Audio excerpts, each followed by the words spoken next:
Welcome to the Hidden Driveway Show. I'm your host, Amu, and then joining me today we have a very special guest, Dreeks, if you'd like to introduce yourself.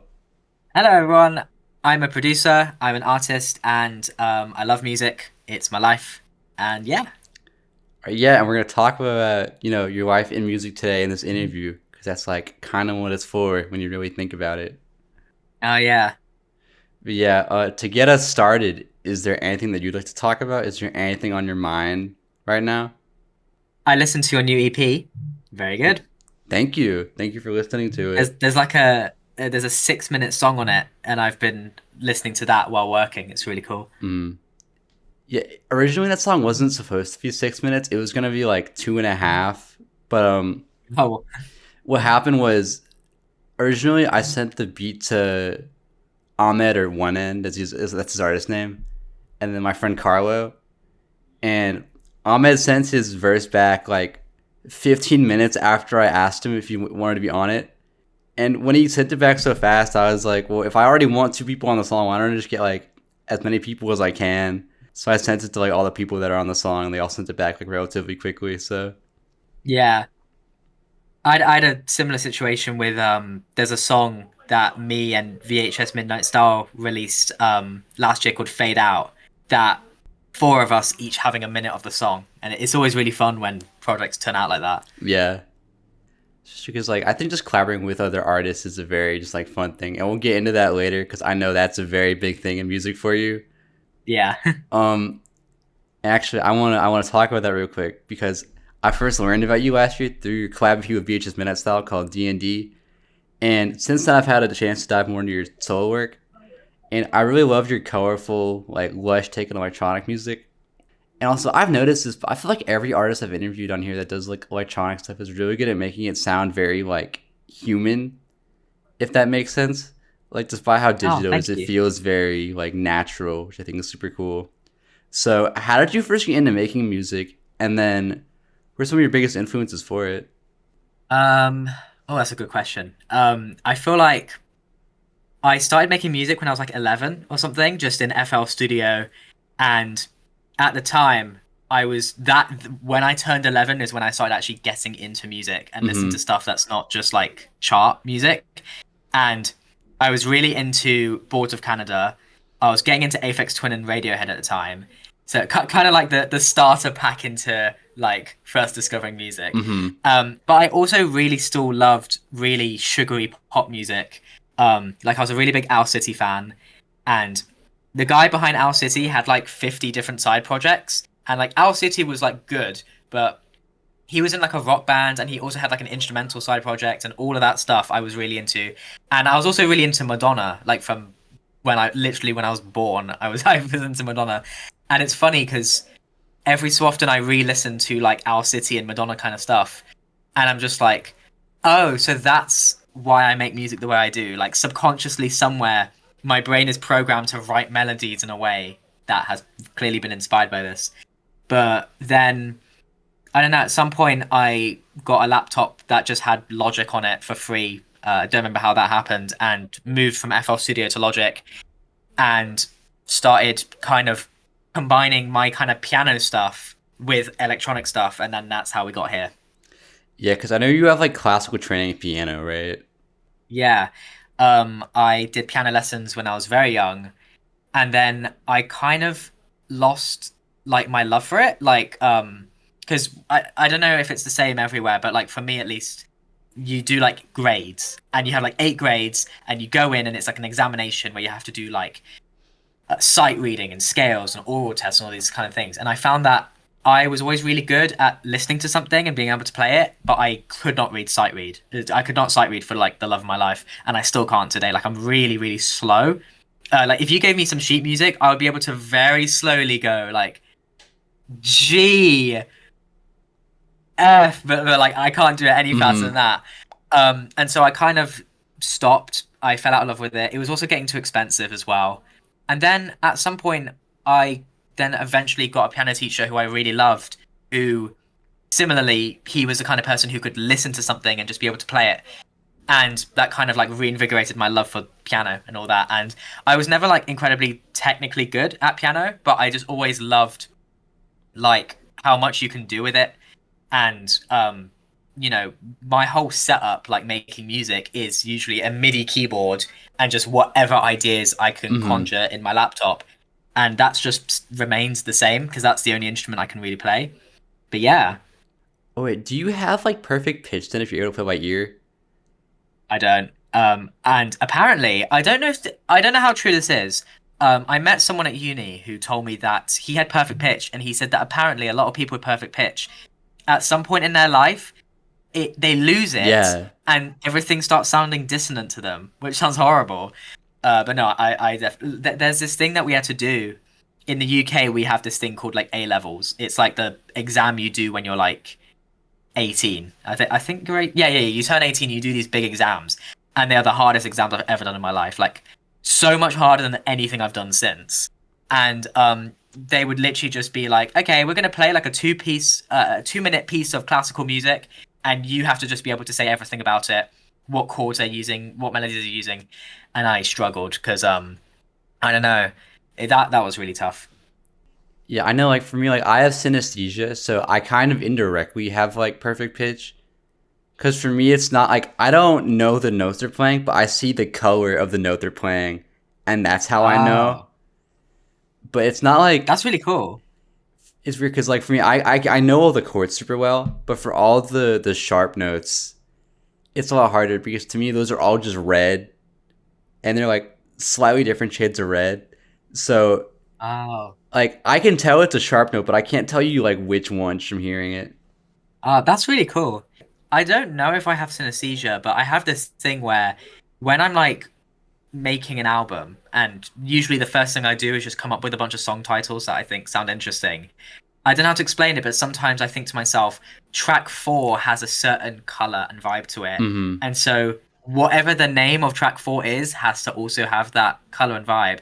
But that could also just be me being a bit neurotic. But like on my last album, I think track 4 was Snow. And I just thought, yeah, snow. That is a track 4. That could not be track 3. There's no snow in the world of track 3, but on track 4 that works. You know. Mm-hmm. So are you like a name the song like towards the end kind of person? I know some people will have like the song name when they go into it, and then they like make the song based around that title. But you usually just make something and then name it afterwards. I write about 20 or 30 names that I think just sound cool, and usually what I do is I have album art in mind. Like with my last album, I don't know if you can see it there, but my friend, wait, that way, everything's reversed. My really good friend Vera, who makes music as Vera, etc. She's also an artist, and I commissioned her to do that art. And I had in my head this idea of this sort of blue and pink sky, and this human hugging an angel, and the angel was sort of disintegrating. And I had that in my head even before I actually asked her, "Oh, would you be able to make this album art for me?" And then I just wrote a bunch of titles that I thought could live in that world that would make sense. Like I'm starting to like try and work on a new album now, Mm-hmm. and I know exactly what I'm using as the album art, and I'm just looking at it and just thinking, if I existed in this world, if this was a film, what would the names of the chapters be? If this was a book, what would the name of the chapters be? If this was a video game, what would the characters be called? And I don't know. It's kind of like a fun creative exercise. And sometimes you look at it and think, yeah, none of this ended up panning out. But it's just sort of like a cursory, just sort of like guide that you can like fall back on. Mm-hmm. So like even before I made the songs, I knew that there was going to be a song called Snow and a song called Dust, and then it just ended up being that those two songs were the ones that eventually proved to have those titles. Because yeah, with the Hexaphere song Dust, there's no lyrics in that song, so it was just that I guess that one of the synths sounded really grainy, and I thought, well, there's Dust right there, so you know. But I don't know if I'd ever change the way I do that. Because like even now I have like about 20 songs that could be songs, and then I just make a bunch of music just instinctually, and then if I think, oh, if I keep developing this could be that, you know. Mm-hmm. Yeah, I wanted to try the cover and then make the song idea because I always do my cover like at the end. Like that's like the last thing I do when working on music. So it's more like I try to find an artist that can match like what I'm picturing rather than creating something that matches what it looks like. Yeah, that makes a lot of sense as well. But it's really cool because I'm a really big fan of music and I love listening to albums and kind of working out. I feel like not many artists talk about why they sequence albums in the way they do and why, because like for a lot of songs it makes sense why they're called that because that's in the lyrics if it's like a lyrical song. But sometimes I listen to an album and I just think to myself, why did you choose that to be track 5 and then go into track 6? Because sometimes it's not obvious. Like sometimes it's obvious because like a song perfectly segues into the Yeah. next, and you think, well, of course, they had to be next to each other. But sometimes you listen to an album and you think like you had that could have been track 10, and you chose to be track 2. Why? What kind of story are you trying to tell there? And I think some people follow this formula of like the first couple of tracks are like the sort of like big hits, and then the middle section is the really messy section where you throw all the sort of experiments, and then at the end is sort of like the sort of like let's end with a bang. Like I'm a really big fan of Alex G, and I feel like he structured so many of his albums like that. But I don't know if I ever got to chat to him. I mean, I met him at a meet and greet, but I should have asked this question. I don't know why I didn't. I wanted to be like, how do you sequence your albums? Because there's a pattern here. The first 3 or 4 songs are the bangers, and then there's the middle messy section where you put all your experiments, and then at the end it's like, okay, now it's all the sad songs. Hmm. But are you thinking that when you tracklist that, or is that just coincidence? You know? Do you have a way that you do your track list? 'Cause I know I have a method I like using for mine. I don't know actually, because I often like, you know, because I'm not on a label and I just independently release music. I do. I don't really have like a deadline I'm working towards. It's just sort of when the album's finished, it's finished, and then you have to do the whole promo side of things, which kind of takes all the joy out of it. But I remember there have been times where I've just gone, let's just switch these 2 tracks. Oh wait, that works better. Hmm. But I feel like there is a pattern because the last 2 albums I've released have had a really dramatic classical piano song as the last track, and that wasn't intentional, and it just ended up kind of just happening, or like sort of like a more drony, dark ambient song near the end. But I think for the stuff I'm working on in the future, it's not going to be the same because the 2 things I'm working on at the moment are very this is the sound. Like my last 2 albums feel a bit like I don't know. Every song is like a different genre or like a different kind of electronic music in a way. And the next 2 are like, no, this is I'm going for one very specific sound and doing that and trying to do it hopefully like Hmm. good. But yeah, with the last 2 albums, it was just a matter of just you know that thing when like you're working on a song and it's taking months and months, and then you just bang out a song in a day, like a different song, and you Yeah. just think, well, why did that song take so little effort and this other one has taken me months?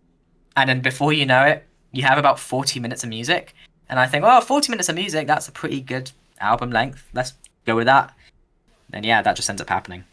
Yeah, I know for me with like album sequencing, because my friend Ian Penny, I've sequenced like pretty much all of his albums. Because what he'll do is he gives me like a SoundCloud playlist that has like 40 beats in it, and he'll ask me like, "What are your favorites from these that you like that I should work on more?" And I'll basically sequence them for him. And usually it'll be like the first track has this kind of like expansive, like getting into the world feel. I like doing that for my projects. And then the second song is like it keeps the energy of the first song, but it's like harder, I guess. And then the Yeah. third song is like the big like hit once you're like truly into the project. I usually try to do it like that. So like for my EP that you listen to, I don't know if you noticed, like the first song, I feel like it kind of gets you into the world. The second song is like a lot more aggressive and faster, and then the third song Yeah, was the yeah. single that I put for it because you hear two new something here when you might already be familiar with, and I try to have like a like sort of like an energy shift towards like the middle or so, and then usually it ends like slower. I don't know why I do that, but that's like a thing that I always do when I sequence projects. Yeah, it's interesting because me and VHS Midnight Style put out that EP last year, and I don't really remember how we sequenced it because we knew that Fade Out was going to be the last track, and Mm. that we were going to put some remixes at the end of the EP as a fun little thing. And Fade Out being the last track made sense because that song was we made that back in 2021. It was when me, VHS Midnight Style, Vera, etc., and Sidey, we were all part of Mutants Mixtape. And we became friends because we were part of the editing team where, you know, hundreds of people were sending in demos and we were the ones listening to those demos and deciding what made the cut and discussing like, you know, oh, you know, this one is really good, but the mix isn't quite there. We need to contact that artist and, you know, stuff like that. And then we just decided, oh, you know, they're working on Mutants Mixtape 7. I guess I should explain actually for the people who don't know. Mutants Mixtape was this really cool thing that happened where because of the Arca Discord server, loads of people just said, do you know what, we should make a mixtape series where we pick the 50 or so best songs that get submitted, and all the money that like people spend on this on Bandcamp, we donate to a charity, and every single volume is a different charity. And it was really cool. I've made so many friends who I'm really close friends with now through there. And it is really cool as well seeing how many different styles of music were happening at that time and where everyone is now. Mm-hmm. Because everyone I've made friends with is still making music now. And it's kind of cool seeing how all of our styles have shifted since 2020 when it first started. But we had this idea for Mutants Mixtape 7 to make this song where I took the first minute, and then someone took the second minute, then someone took the third minute, then someone took the fourth minute. And we only ever had the information of the previous person. So I had to start it, so I didn't have any previous information. And then it got sent to VHS Midnight Style, and he only... Is there like an emoji? Yeah, I don't know why I did that. You didn't even like do something like this time. Wait. What triggers that? No, when you do this, but you didn't even do it that time. That one's like fireworks, I think. Yeah. Oh, wow. We're celebrating you today. Yay. But and so then VHS only had my section to work off of, and then Sidey only had VHS's section to work off of. And then it came together, and I mixed and mastered it, and then Mutants Mixtape 7 never happened because the team just got too busy. And if ever it returned one day, that'd be really cool because it was just so much fun. But we kind of just had this song lying around and we didn't really know what to do with it because for quite a while we weren't sure what the circumstances were with whether the 7th volume was going to come out or not. And then when we knew for sure it's not coming out, that was around the time that VHS approached me and said, hey, do you want to work on an EP together? Do you have any demos lying around? And so a lot of the songs were made from demos that I had nothing to do. Like, I was like, I don't know what to do with this. Let's turn this into a track. And then Fade Out, we were like, wait, that makes so much sense for that to be the last track. But in all the other songs, I feel like, I don't know, I really like working with VHS because he has a very strong vision in mind of everything he does. And I think he just came up with the tracklist sequencing. And even though some of the songs hadn't been finished yet, but when you listen to it, it kind of flows really well. Like my favorite song on that project is called K-Hold. And that's an interesting song because the demo I sent was really fast. And he went, we're slowing this down like 30-40%. We're making this slow and we're taking out all the drums because it had like a really crazy beat to it. And he took out the drums and I thought, wait, no, this makes so much sense. Oh, no wonder this is the penultimate track. Like I don't know how to explain it, but in terms of energy and mood, it makes so much sense to be in the track list where it is. But yeah, I think this is one of the most fun things about working with artists where, you know, I love working with musicians, especially when they're my friends. But when someone's working on an album and you know that your song's going to fit somewhere in that album, that's so exciting. Mm-hmm. But yeah. Yeah, talk more about D&D. Like, I think that project, like, I already liked it a lot, but I've been going back to it recently. And it's just grown on me more and more. I think especially the first track, like, I love how, like, I feel like VH's vocals are, like, at his best in this project. I really love, like, how he flows, like, the first track especially. Because, like, it's such a weird instrumental, but, like, everything just, like, makes sense. With, like, the chops and then the weird, like, vocal thing that comes in occasionally. Yeah. That was fun. So that was he sent me this demo and he sent me some stems and it was like 15 seconds long and said, I feel like this could be the opening track. I'm not sure. And I remember trying different things with it. Like I made like 3 different demos out of it and hated all of them. I just went, this is cool, and like the synths he'd chosen and the chords he was playing were all really good. I just was feeling a bit fatigued, and I didn't really know what to do with it. So I use a program called VCV Rack, which is like a modular synth in your laptop, and I just put each individual stem into this patch I made that just stutters and glitches thing out. Like if you've listened to any of my songs and you notice things are stuttering and glitching, that's probably how I did it. And I don't know how, but somehow I ended up making that instrumental. And I guess I added some kind of like vocal effect that kept popping in and out and stuff. And then I started going, okay, we got a cool glitchy thing. Let's add a beat on top of that. Let's add some sort of bridge section. That's like, that was all MIDI, that bridge section. And I sent it back to him. And he went, oh my God, this sounds so different. How did you even do this? Like, this sounds completely different to what I'd sent you. The next thing I know, like 2 hours later, he's written the whole verse. And I'm just like, how did you? He works so fast and efficiently. It's actually amazing. Because I think sometimes I can work really fast, but sometimes I can work really, really slow. Especially when I know I have a good idea, but I just don't know how to develop it. And you're kind of struck with the billions of ways a song can go, and you're kind of stuck like, I don't know which would be the best for it. But he just straight up laid this verse, and I was just like, this is amazing. And what I really liked as well is we did some live shows last month, and hearing him rap like in person on top of the instrumental made it even cooler, because on the albums that he makes, he usually has this much higher delivery, but then he was rapping in his normal register, and it created this sort of like, not like harmony necessarily, because I don't think he's aiming for specific pitches a lot of the time because he's rapping or like talking.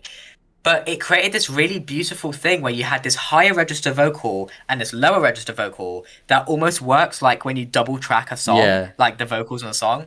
And it just, like, if we can do some more live shows, that'd be so cool, because I really was like just impressed at how good his sound is and how good his vision is in terms of what he's doing.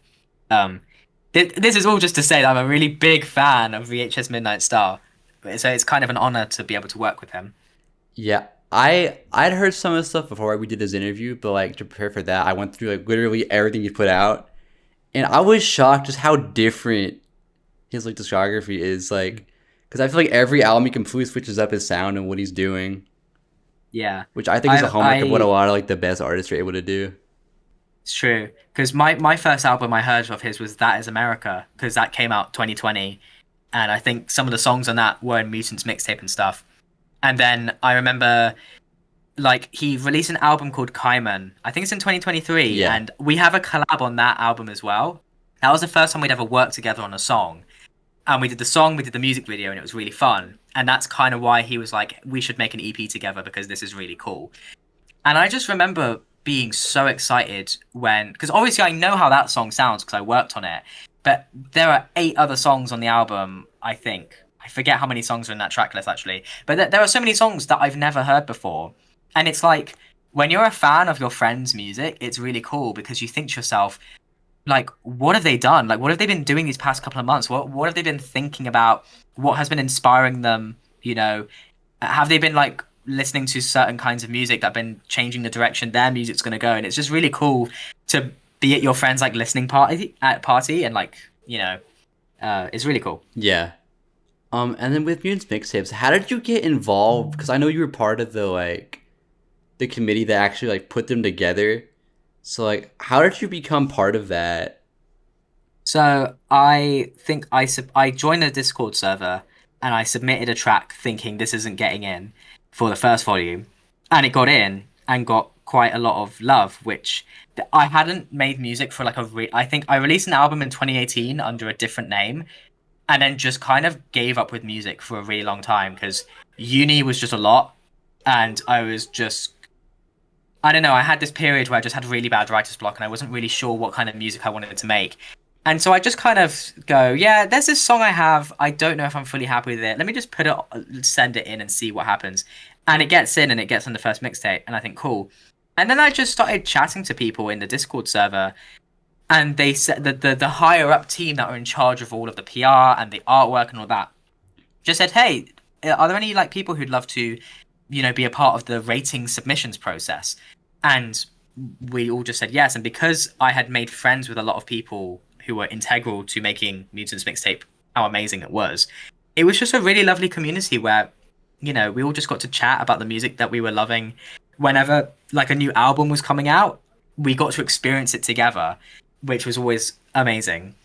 Like just, you know, someone saying, "Oh my god, new album by this artist coming out," and then we all like host a listening party and listen to it all together. It was just this really, really nice space with just really cool people that, you know, I'm very grateful for all the people that I've met since then who I've continued to be friends with.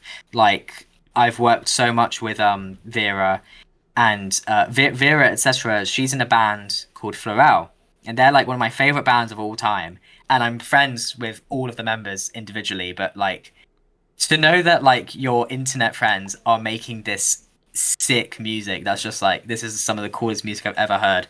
If none of you out there have ever heard of Florelle, go listen to them right now. They did this thing, there's three of them, Lou, Tammy, and Vera. All of them are multi-instrumentalists, can do so many amazing, talented things. And they did this thing called Weekly Beats, where every single week they had to make a new song. And it was this really, really time constrained. What's the word? They had a time constraint. And it was really, really like, oh my God, the pressure of that to be able to have to make a new song every single week and just go with your instincts. You can't stress over details.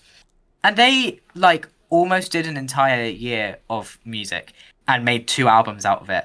And then for one of those albums, they said to me, "Hey, do you want to work on a track together?" And then we collabed, and it was like, oh my God, this is so cool. But yeah. Oh yeah, actually, I listened to Art Station because you were talking about it before, and yeah, like that's so crazy. Like I love Ladybug. That's probably my favorite song off of it. That's such a good song. It's they have 2 albums out. One of the albums got taken off of streaming because of the whole. There's this big thing going on with Spotify at the moment where bot accounts are just selecting as many songs as possible, botting them and adding them to their playlist, and so that their playlist appears on your artist page. And unfortunately, what happens is this is something that happened to me. I don't remember which song, but one of my old songs got botted, and I woke up and it just had 200 extra plays, and I was just like, why was this added to a playlist and then streamed 200 times in the span of 3 seconds and then removed off the playlist? And almost everyone I know it's happened to. Mm-hmm. But unfortunately for Florelle, and I don't know why they were singled out for this, their album just got taken off of Spotify.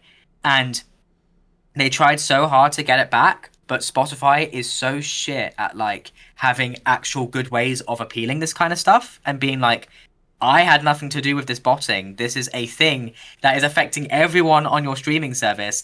Get better protection for us, you know?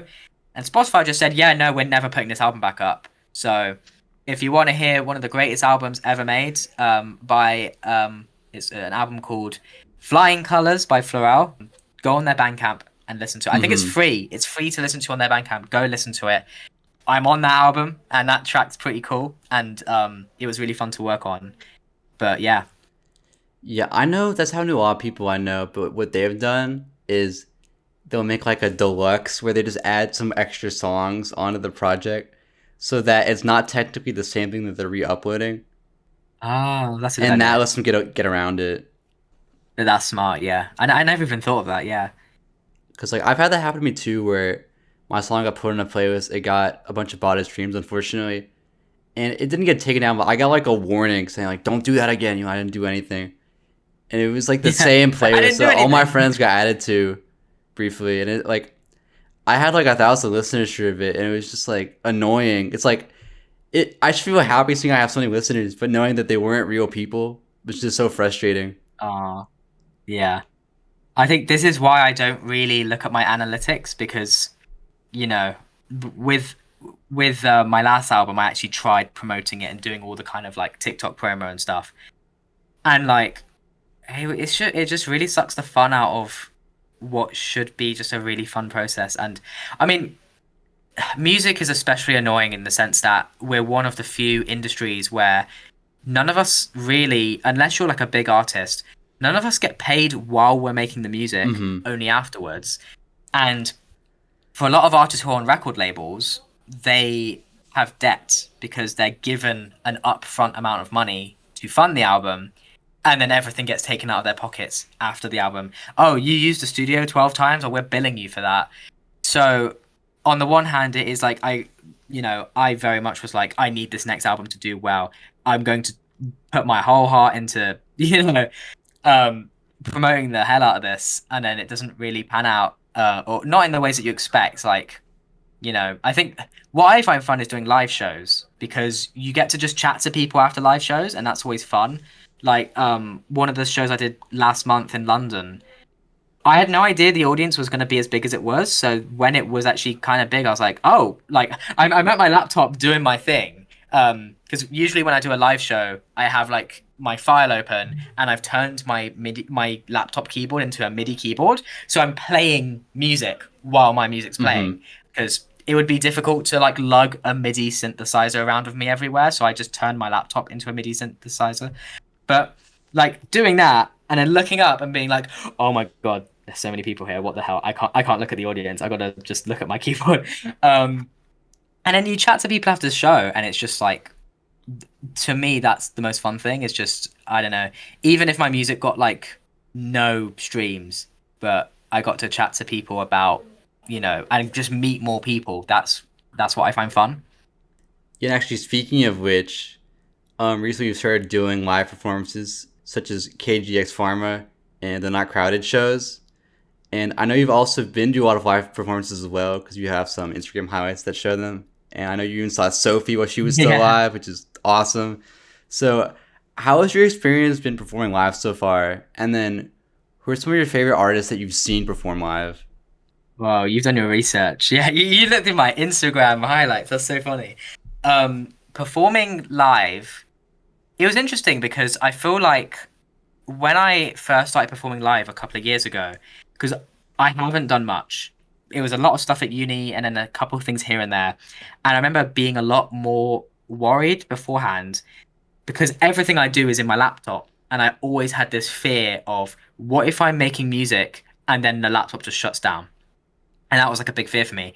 But then when we did the KGX Farmer show, it was just so fun. It was like I had no worries, and it was the coldest room I've ever been in my life. It was a room where all the walls were covered in radiators and none of them turned on, and we were like, oh, can this actually work? And I don't think they did. We had some like electric heaters around that made things a little bit more bearable, but it was like minus a million degrees, and it was freezing. And I set up the whole thing because I did some studio engineering at uni, and so I knew, oh, if we want a mic and we want a laptop and everyone's using my laptop, this is how we set it up. And it was just really nice because I'd never met Pastoria and Wondermoth. I'd never like met them before, and it was just a really, really nice time getting to listen to their sets. Both of them are like so talented, and because I hadn't really listened to their music before, listening to their stuff live, it just made me more excited to go home and check them out the next day. And now I just regularly listen to both of their music. That's awesome. And then, yeah, like Pastorius, like has so many good remixes. Like, there's a Just Dance remix that's just like I always listen to that.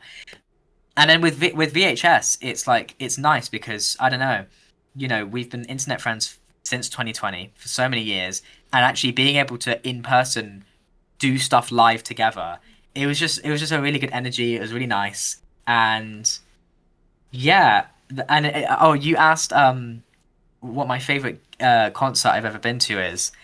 Okay, Sophie.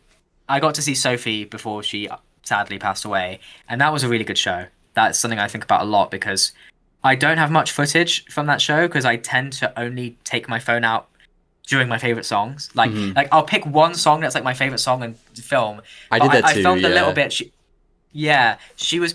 This was before her remix album came out, and so she was playing a lot of stuff that would end up being on that remix album. Like that remix album ends with like 5 different remixes of Infatuation that all like link into each other. And she played like one of them during the set, and I have footage of it.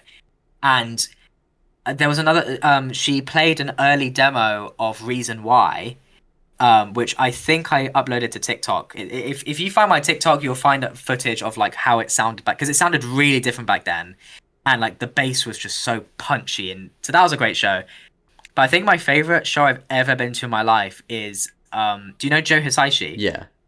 Yeah, the guy who did all the Ghibli Mm-hmm. soundtracks. That was amazing. It was him and the London Philharmonic Orchestra just doing the music to every Miyazaki film that he soundtracked. So just those films. And me and my friends were all in tears. It was so beautiful. Hearing an entire choir of grown adults singing "Ponyo, Ponyo, Ponyo, fishy in the sea." That was great. But then at the end, he goes off stage and then comes back on, bows, goes off stage, comes back on, and then bows, and then like congratulates like the first violinist chair, and then goes off stage, and then comes back on, and then congratulates the choir, and then goes off stage. And after the 20th encore, he addresses the audience and says, because we booked these tickets back in 2019, and then COVID happened, and then it just kept getting delayed, and then 2022 it was gonna go ahead, and he got COVID, and all of us were stressing. We were like, oh god, he's old, he's gonna die, and then we're gonna be upset that we never got to see him live. But he didn't die, and then 2023 it goes ahead, and it was just amazing. And then he says, because it took so long for this to happen, I would like to treat you to something. I would like to play you the title theme to the new Miyazaki film, How Do You Live, which then got renamed to The Boy and the Heron in the West. And he played it in front of us, and we were the first people ever to hear it, and it was kind of crazy. So that is the best show I've ever been to, I think. Yeah, that's awesome. It kind of reminds me of like, I don't know if they have this in the UK, but in my hometown in Houston, they have a symphony where sometimes they will like do the live score to like a movie, and you can go watch the movie like with the symphony doing the live score. And it's so cool getting to see like all the little details you probably missed, but actually getting to like see the people playing it. And I imagine it's probably similar for you getting to actually see those songs you love so much, like with all the little details like that. Yeah, they do that in the UK, but I've never been to one. I remember they did one, and it was 2001: A Space Odyssey and an orchestra. But I still haven't seen that film, and I never got to go to that. But they do that. I've never been, but that would be really cool. Like, oh, there's so many films where if I watch if they did the film with like the orchestra underneath it, I would be in tears. Like that'd be Mm-hmm. crazy. Oh yeah, and then also with the Not Crowded show, I saw some footage from that. I love the. It's rare that I think this, but I love how the show is actually like designed where it's like super dark in the room and there's only light like where y'all were in the middle. Like that's so Yeah, sick. that day was so funny because my all the trains to London were completely delayed. And so, had I not got on the train that I got on, I would have not made it. It was really messed up. Like, all the trains were cancelled. It was like, what on earth is going on? And I was so lucky that I managed to get on the train when I did. And then I'm already tired. I had a bit of a busy week with uni and stuff. And then just submitting like a lot of like funding applications and stuff that's just really draining, basically. And then this train thing happens. And then I'm on the bus and I'm like, I'm about 10 minutes away. David Lynch dies. And I'm like, God damn it. And me, like, when we did the KG Farmer show, VHS premiered a new song that hopefully will come out in the future. I don't know when, called Mulholland Drive. And it's one of my favorite songs he's ever made. And I come to the venue and I'm feeling a bit down. And because I love David Lynch, like, he was one of Mm-hmm. my favorite directors. And I just say, did you hear the news? And he goes, what? And I say, David Lynch died. And he goes, no way. And I said, like, can we put Mulholland Drive in the set list? But we were like, nah, we have the amount of time that we have, and the set list is perfect as it is. But yeah, I turn up way later than I should have because of the train thing. And there's a whole lighting crew, there's a fog crew, there's so much. And I guess because I'm so used to playing really small shows, I never anticipated playing a venue where there was that much attention to detail just in terms of how everything looked. And I was like, oh, this is so cool. And yeah, you're right. Like they turned the lights off and the lights were just on us and the lights were changing with each song and it was just really cool. So I'm really, really grateful to all the people who were able to put that together because that was just a really, really amazing night. Yeah, because like I only ever go to like smaller shows, so usually just like they have a microphone and some speakers, and that's it, and that's Yeah. awesome. But like, because I've never been to like a huge show like that, so the fact that there was so much attention put on like the actual experience itself is really cool to me. Yeah. And yeah, like I'm sure you see this too, where like on like Instagram, artists always post like, "Oh, I'm so sorry that I couldn't make it to this show." That has to be the worst feeling ever. Yeah, especially because I mean every artist is different, but for me, you have to kind of get in a certain headspace in terms of like you are going from my experience, I'm going from being a person who produces everything in my bedroom to being a person who is going to be observed by a bunch of people and you know uh, like it's I think it is hard to make a person on a laptop seem interesting. Like if I imagine like what my dream, like if I had unlimited money and I had label support and backing and I could do a world tour, the way that I would do it is probably like One of Trick's Point Never, where he's just in the middle with his synthesizers and his laptop.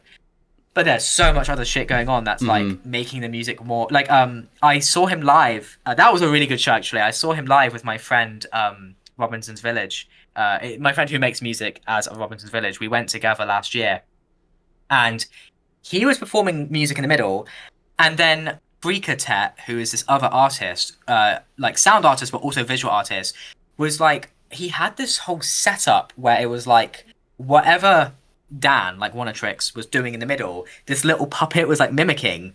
And so much visual stuff was happening on the screen along with the music. It was really cool. And then I've never seen them live, but Auteka, they do all their shows in pitch blackness. Like at least this is what I've heard. I've never seen them, but apparently you go in, the lights go down, and it's an hour of like just being assaulted by the most like visceral music they make. Like is their live stuff, and it's just complete darkness. If they ever come back to the, if they do more tours, I'd love to go actually because they're really cool. Hmm. Yeah, I love artists too, where they do like the live shows are more like experiences than they are like you go to hear the songs, you know. But like only I think only Yeah, electronic artists can really get away with doing stuff like that. yeah. I think that's what's so cool about electronic music is that like I think every because I love every genre of music. I love music so much. But I find at least anecdotally that underground music that tends to be more electronic leaning is where just so much of the really exciting stuff is happening at the moment. Like I'm really good friends with an artist called Andras underscore 2020 Hmm. and I mastered their last EP for them that came out last year and I've never seen them perform live in person just because things didn't align. I was busy at times when they were in the UK, but the footage I have seen of their live shows is insane because they are like a dancer and also a visual artist and also a really good singer and they produce all the music as well. So it's like seeing all of those skills come together in one show, like it's amazing. It's like so I don't know. I love going to a show where you're in the audience and you're feeling moved. Like I've never seen something quite like this before, something so visceral. That's always really fun. Yeah, I've had that feeling like once I can remember really vividly. Do you know who Frost Children are? Yeah, yeah, I do. Yeah, so they come to Austin a lot, and I saw them opening for George Clanton in 2023. And I had heard Speedrun, that was the album they put out that year, like before the show, but I don't like remember it. And that Yeah. was like my first. It wasn't my first show, but I think it was the first show that I really enjoyed that I went to. Um, but they played the intro to their album, and the whole crowd just jumped at the same time, and it just felt so like powerful. I never felt that before. That is so cool. I think seeing artists like that too makes you rethink how you make music because you think about how it might work in a live setting. Because I never even thought Yeah. like how would something I make like translate to that, but seeing them perform really changed that for me. Yeah. No, that makes sense because you're right. Like I find that my music tends to be either really ambient leaning or really hyper fast. Like there's no in between. And so when I did my solo set, I had to think about like because I mean I was the last set of the night, so I could do this and it Hmm. wouldn't be offensive to do this. But thought to myself, I don't just want to play hype music. I don't just want to play 30, 40 minutes of like really, really fast stuff. I want to split this in half. And I ended up doing like, I don't know, I think I did about 20 minutes of like my really fast electronic stuff and then 15 minutes of just ambient music. And it worked well because it was the final set. And so it was like, yeah, this makes sense. This is the final part of the show. Everyone go home. The ambient music's playing. But if I was the first person in the lineup and I'm putting ambient music on at 7 a.m., I don't think that would work. So if I was at the very front, I would just play like really, maybe I'd gear up to it. Maybe I'd start slow and then go Yeah, I was fast. gonna say because I saw Blade on the Cold Visions tour a few months ago, and he Ah. had White Armor and Young Sherman opening, and White Armor had this like half-hour long like ambient set, and I could tell, and he was like the first one that performed, and I could tell the crowd was a little annoyed because they want to hear like the hard Cold Vision songs, but like as like an opener, like I think it worked really well. That's really. I think that's cool because I think variety is just good. Like having two openers who are like providing something very different to what the big show is. It kind of like it slowly eases you into the realization that, oh my god, I'm about to witness these artists. You know? Yeah, and then Young Sherman, like I don't even know how to describe what his set was like. It was like it felt like it was like 45 minutes long almost, but it was this track that just kept building and building and building, but like not like a super energetic way though. It was a slow song, but it kept like feeling like huger and huger. And I don't know if it ever had a proper drop, but it was just like I don't know how you make music like that, especially for so Yeah, long. yeah. I had a one of the tracks that the last track I played during my live set is one that hopefully will come out sometime in the future. I don't know when my next music's gonna drop. It'll probably be next year or something because I'm working on two projects at the same time and they probably need a bit of time. Hmm. But one of them is a 10-minute long ambient song. But one of those ambient songs where everything is still really distorted and intense. Like it's like a lot of tape loops and a lot of really cool stuff and then it like goes into like proper like the deepest bass and the sort of like these blaring synths and stuff. And that works really well because it eventually calms down. But then I think it's cool because everyone I've played it to hasn't really realized, oh my god, this song's been going on for 10 minutes because I was able to kind of like have peaks and valleys in terms of energy, Hmm. even though there's no drop or no beats or something. But yeah. Yeah, stuff like that is really cool to me.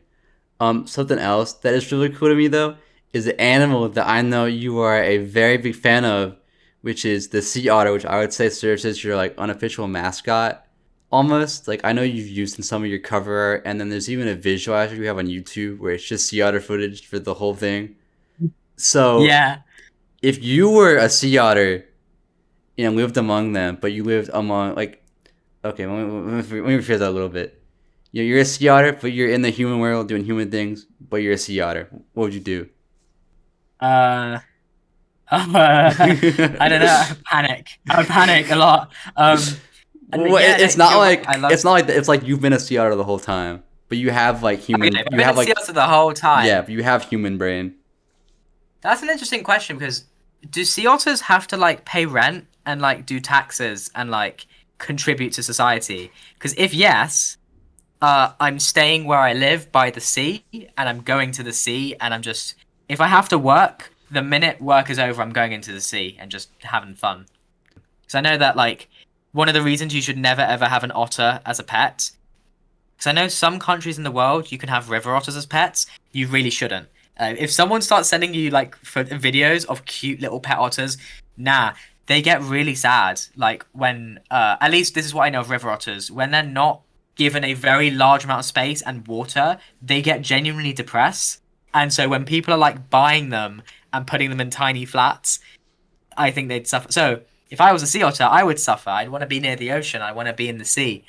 So either A, I have to work and contribute to society and pay rent, which is a sad reality. So let's think of the more interesting one. I don't have to work and contribute to society. I'm just at the beach all the time, and I'll be like an attraction. People can just come up to me and be like, "Hey," and I'll be like, "Oh, hey," and that's just my life. And then I die at some point, and they build a little bench by the sea in my name, and that is how I contribute to society. That would be pretty awesome, actually. Yeah, because like I know when I interviewed BPIV, because his mascot's like a stuffed bear. I asked him what he would do if he Yeah, was yeah. a really big bear, to be specific. And we were talking about like I know I said I would go to the library and study as a big bear because I think it'd be funny. Cause like just you gotta go. Plus like bears don't have like they can't really like hold stuff like that, so you'd have to somehow manage to like grab the book off the shelf and then go sit in a chair and like read it. So Yeah. like that image is just really funny to me. But I've asked questions people a lot in real life, and they said they would just go like hibernate or something. So I don't think you would have to live in a house to be an otter. Like you can just maybe you could. Oh no, I was gonna say you could work at the zoo or something, but then that's no. The ethics of that get a bit Yeah, dicey. like Thing SeaWorld and is though, stuff. No. it if I was always an otter, that would be cool. But if I suddenly now became an otter, that would be sad because I have friends that I want in my life, and my life would be changed forever. I would no longer be able to participate in life as a human being, watching my friends grow old, going to cafes and just gossiping about the same drama for about the same for like 2 decades straight. No, nothing new has been added, but we're still going over that drama somehow and talking about, oh, wasn't it crazy when that person did that? And I would be a sea otter. I wouldn't be able to communicate, and so Well, no. Okay, that would be. I didn't say the full situation of the question. It's like so you're a sea otter, but like, and people perceive you as a sea otter, but they don't treat you any differently. If that makes sense. Ah, is my life expectancy still a human's? I guess we could say so. Like the way I picture it is like you know the show We Bare Bears. Yeah, yeah, yeah. I do. You know how Yeah. everyone is just like chill with them being a bear and doesn't like change anything. Like that. Oh, that's That's how I'm fine. picturing That's it basically. yeah, yeah. Oh, that's a great reality. Let's go to that one now. But yeah, I'd argue that like I think you being a sea otter in that scenario would make it more interesting because now you have new stuff to talk about. it'll be harder to play piano though. Oh, that is true. That is. Boop, boop, boop, you know. I mean, I've seen the video of the elephants that play piano. Yeah, yeah, no. A lot of animals love music, which I find really cute. So like, I think if there's a will, there's a way. I think you could figure something out. Yeah.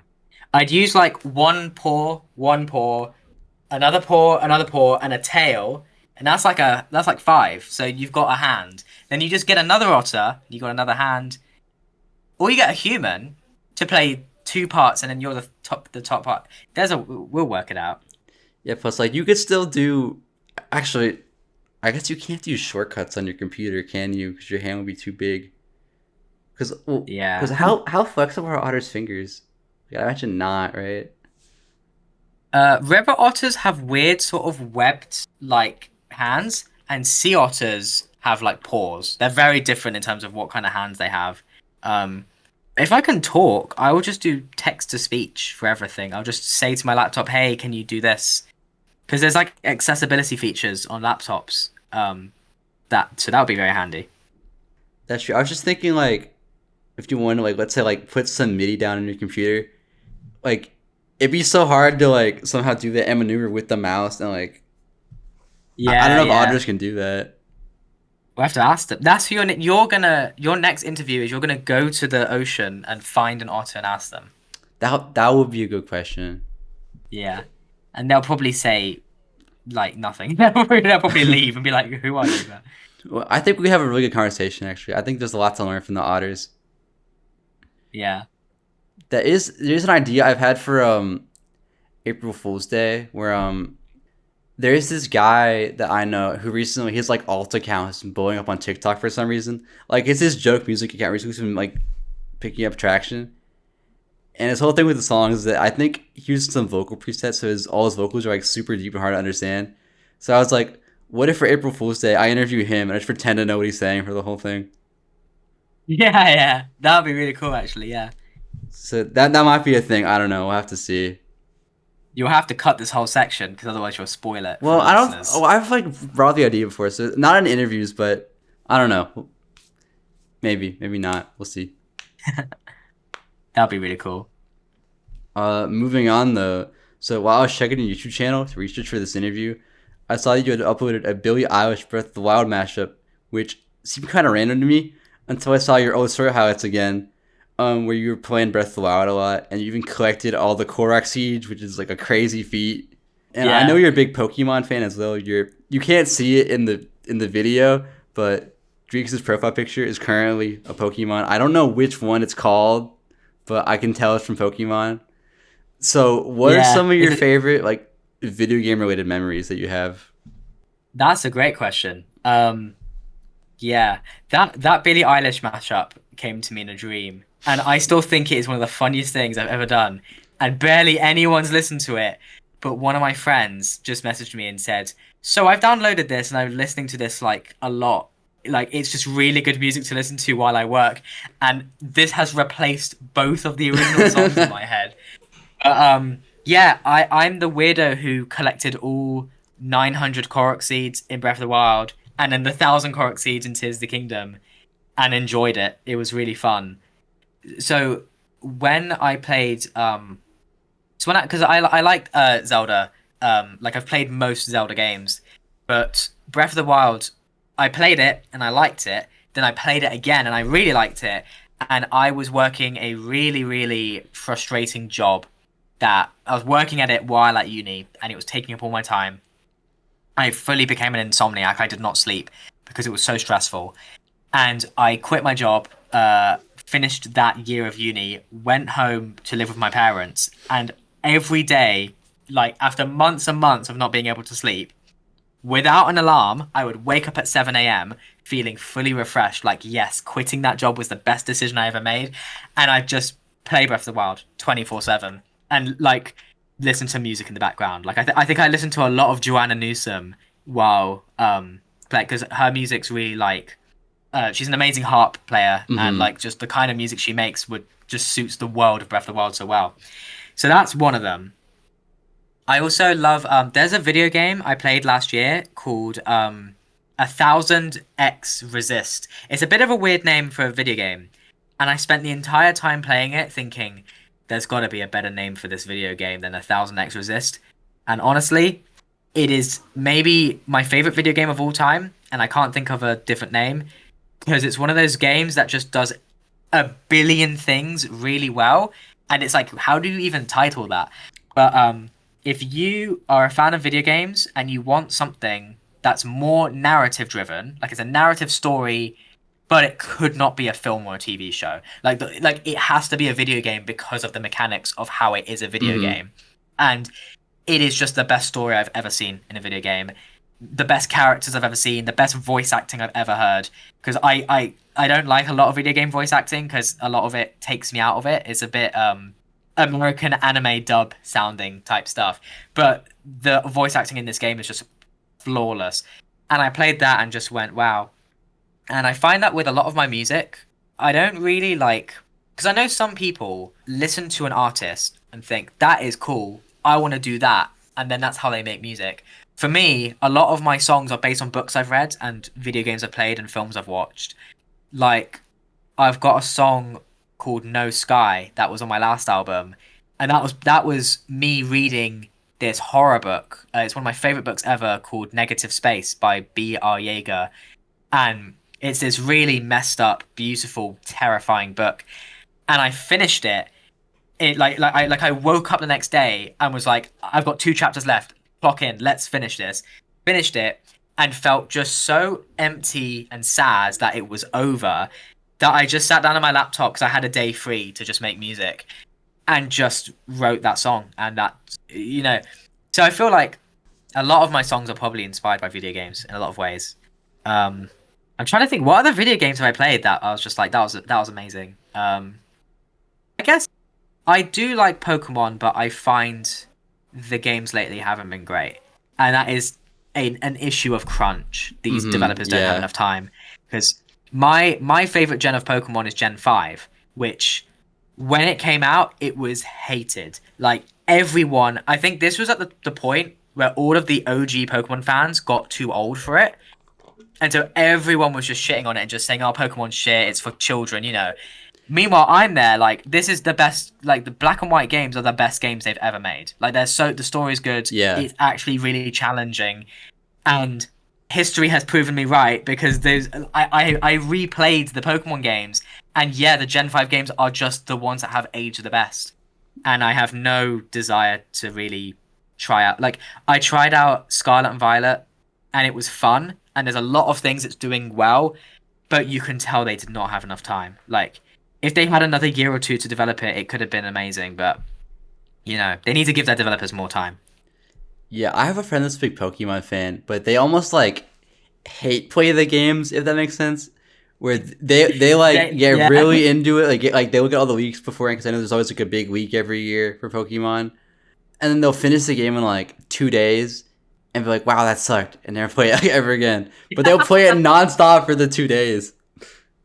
Yeah, it's a shame because like I've never been a fan of you know how like a lot of people do that thing that's like the music I listened to when I was a kid was the best music and the games I played when I was a kid were the best. I don't like that kind of nostalgia. I think it's stupid. Like Hmm. there's always good stuff coming out forever. There will never the music you grew up listening to is not the best music. You were just young and it meant a lot to you because a lot of us are at our most emotional and uninhibited when we're young and we're like the way that we process emotions and stuff. There's always going to be good stuff coming out, and so I've never been a fan of that kind of rhetoric of back in them days it was good and now it's bad. But Pokemon is the one exception where they had something really good, and I don't know. I've played so many of the recent games, and just have been really disappointed because I don't know. I'm looking for something that's not just a time waster. I'm looking for something that actually makes me think about things. And I don't know. I find it hard to play a video game that is literally just like them kind of gacha games where the point is just collecting a thing. You know, I want something more out of it. And the new games do a lot right, but so much worse. And it's like, you know, it's a shame. But hey, maybe the Switch 2's coming out soon. Maybe the next game will be good, but who knows? Maybe I've only ever played Omega Ruby, and honestly, Ah, I like that game a lot. But for me, I think I realized even when I was like 8 that like Pokemon has like a very clear formula, and it's like when you play one of them, you kind of have played all of them in a way. And I didn't feel the need to play another Pokemon game after that because it's like I already had this experience. I don't need to pay yeah, $60 to go play another really similar game when I already did all of it in this one. yeah. But that's why Gen 5 is the best, because Black and White are so unlike all the games. And that's why it was hated when it came out. Everyone was like, this is bad because it's different. And now, when did that game must have come out in like 2010? So a decade later, a decade and a half later, everyone like is like, yeah, why were we complaining? This was so good. You know? I mean, there's still people who still hate on that game, but I don't know. I've yet to find a compelling reason why when they just do so many things well that the other games do. Because you're right, so many of the games are just the same formula. Hmm. But I like the design. I think Pokemon are always, apart from Gen 8, which I'm not a fan of, Pokemon generally are good at designing new Pokemon. Like the last games that came out, I was actually a really big fan of a lot of the designs, and I thought it must be hard to design Pokemon because so many people design Pokemon for fun on like Instagram and Twitter, and suddenly it's like, yep, can't use those ideas because they've been done, you know. But they managed to design a gen of some pretty cool Pokemon a couple of years ago, so they still got something. Maybe if they just give the developers a little bit more time, then it'll be a good something. But you know, Yeah, there was in my senior year of high school, we had to make like an animation for my animation class as like a group, and we had designed this like purple bug thing that had like yellow eyes, and like later there was a Pokemon leak, and they had one that looked almost the exact same as our idea, and I can't remember what its name was, but it looked like the exact same as what we had done. It was really freaky. did that Pokemon end up being like a legit, like Yeah. real Pokemon? Wait, let me hold on. Purple bug with Let yellow me find eyes. it. Let me find it. Oh, Wait, purple is it bug. Genesect? Not Genesect. It was more recent. Is it just based on a bug, or is there like other things about it that like make? Because sometimes Pokemon fuse a thing and a thing, like a bug and a gun, like you know. I want to say like a chest attached to it or something. I know it like Oh God, Gimmighoul. that sound. Wait, hold on. Yeah. Oh my God, it's this guy. Yeah, yeah, That yeah, guy. yeah, yeah, That's Gimmighoul. Yeah. yeah. Let me find a screenshot of the design. But this was what ours looked like, and it was really similar, so it freaked us out a little bit because it was the exact same shade too. Oh my God. But that's like a cute little like granddad looking thing. I like it. It's really cute. Thank you. It was like it was running away from this big centipede thing in the background. But yeah, I think for me, in terms of video game memories, I think when it's playing Abzu for the first time, if you know that game. Yeah, I've heard of it. Yeah, it's like it's by the same people that made Journey, and I really love how the music like syncs up with what you do, so it feels very like theatrical. And then the ending of the game is like one of my favorite game moments ever, where like it's like the entire ocean is like swimming with you as you're going like super fast. And I don't remember like super clearly, but I was like, wow, when I was playing it. That doesn't happen a lot. That's really cool. I haven't played that game, but I've heard good things about it. It's really short too. It's only like 2 hours, I think, because it's more of like an experience than a proper game. But Oh, there's a game I played. I haven't been playing games in a while, but it was one I played sometime last year called Hypnospace Outlaw. Have you ever heard of it? no. It is so good. It is I don't want to say too much about it because I think you should go in a little bit blind as possible. Hmm. But essentially it's a game about how the internet was like the old internet. And essentially you're like an enforcer and you're putting you on this device, essentially this new device that has been made, and it's basically like the 90s internet with like and like the early 2000s where everyone had their own web page with like the custom music on the web page. And for I mean for me, I'm not a millennial, so I never got to experience really like I never got to use MySpace or anything like that. But from what I know of it from my older cousins and like from what I've heard of it, it was still like a really nostalgic experience. Like this idea that you're you're trying to find like copyright infringement on people's pages, and it's really funny. But then the at first I thought, oh, this is just like a fun, sort of like tribute to what the internet used to be when we all had our own web pages. And then the game becomes genuinely captivating. Stuff starts happening in the second half that I could have never predicted. So, Hypnospace Outlaw, go play it. It's a very short game, but it's one of those games where like it's as long as you want to invest into it, because there's things I did in that game that my friends never did, and vice versa. Like there's Hmm. so many web pages to browse and stuff in it, and there's characters that really feel like real people, like the kind of people you chat to on the internet that you kind of vaguely know. It's really well written, and really just amazing. Yeah, I don't play games that often anymore, but I did take your Florelle recommendation, and that was really good. So I'm gonna trust your judgment, and maybe I will play this. Yeah. Hypnospace Outlaw, I've yet to find a person who doesn't like that game. It's just so good. But I don't want to say too much, but I found parts of it genuinely quite moving. And that's what I'm looking, because I don't play many video games lately because I just don't have the time. Hmm. But I find that what I'm looking for in a film, in a book, in a video game, I'm looking for something that's going to make me either think about something I've never thought about, or that's going to really move me. And that doesn't mean I need it all to be like sappy and emotional, because one of my favorite films of all time is The Favorite, directed by Yorgos Lanthimos, and that is just a funny film. But it's so funny, it almost makes you go, like, how is it even possible to write a script where every single line of dialogue is making me laugh out loud? And so to me, that's like impressed. That makes me feel emotional, and the Hmm. emotion is impressed. You Yeah. know. Though I do find that a lot of the music I tend to like is extreme in like if it's more like hardcore stuff, it's really hardcore. If it's more like sad stuff, it's really sad. Or if it's more like energetic, it's really energetic.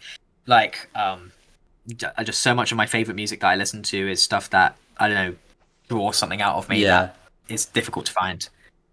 Yeah, I wanted to comment on this earlier, but one of my favorites off D&D is World Wide Web. Like, I don't know if your songs like make you feel this too, but like, it makes me feel like a baby when I listen to it. Like, it puts me in this like primal state almost. So I've never heard that before. That's amazing.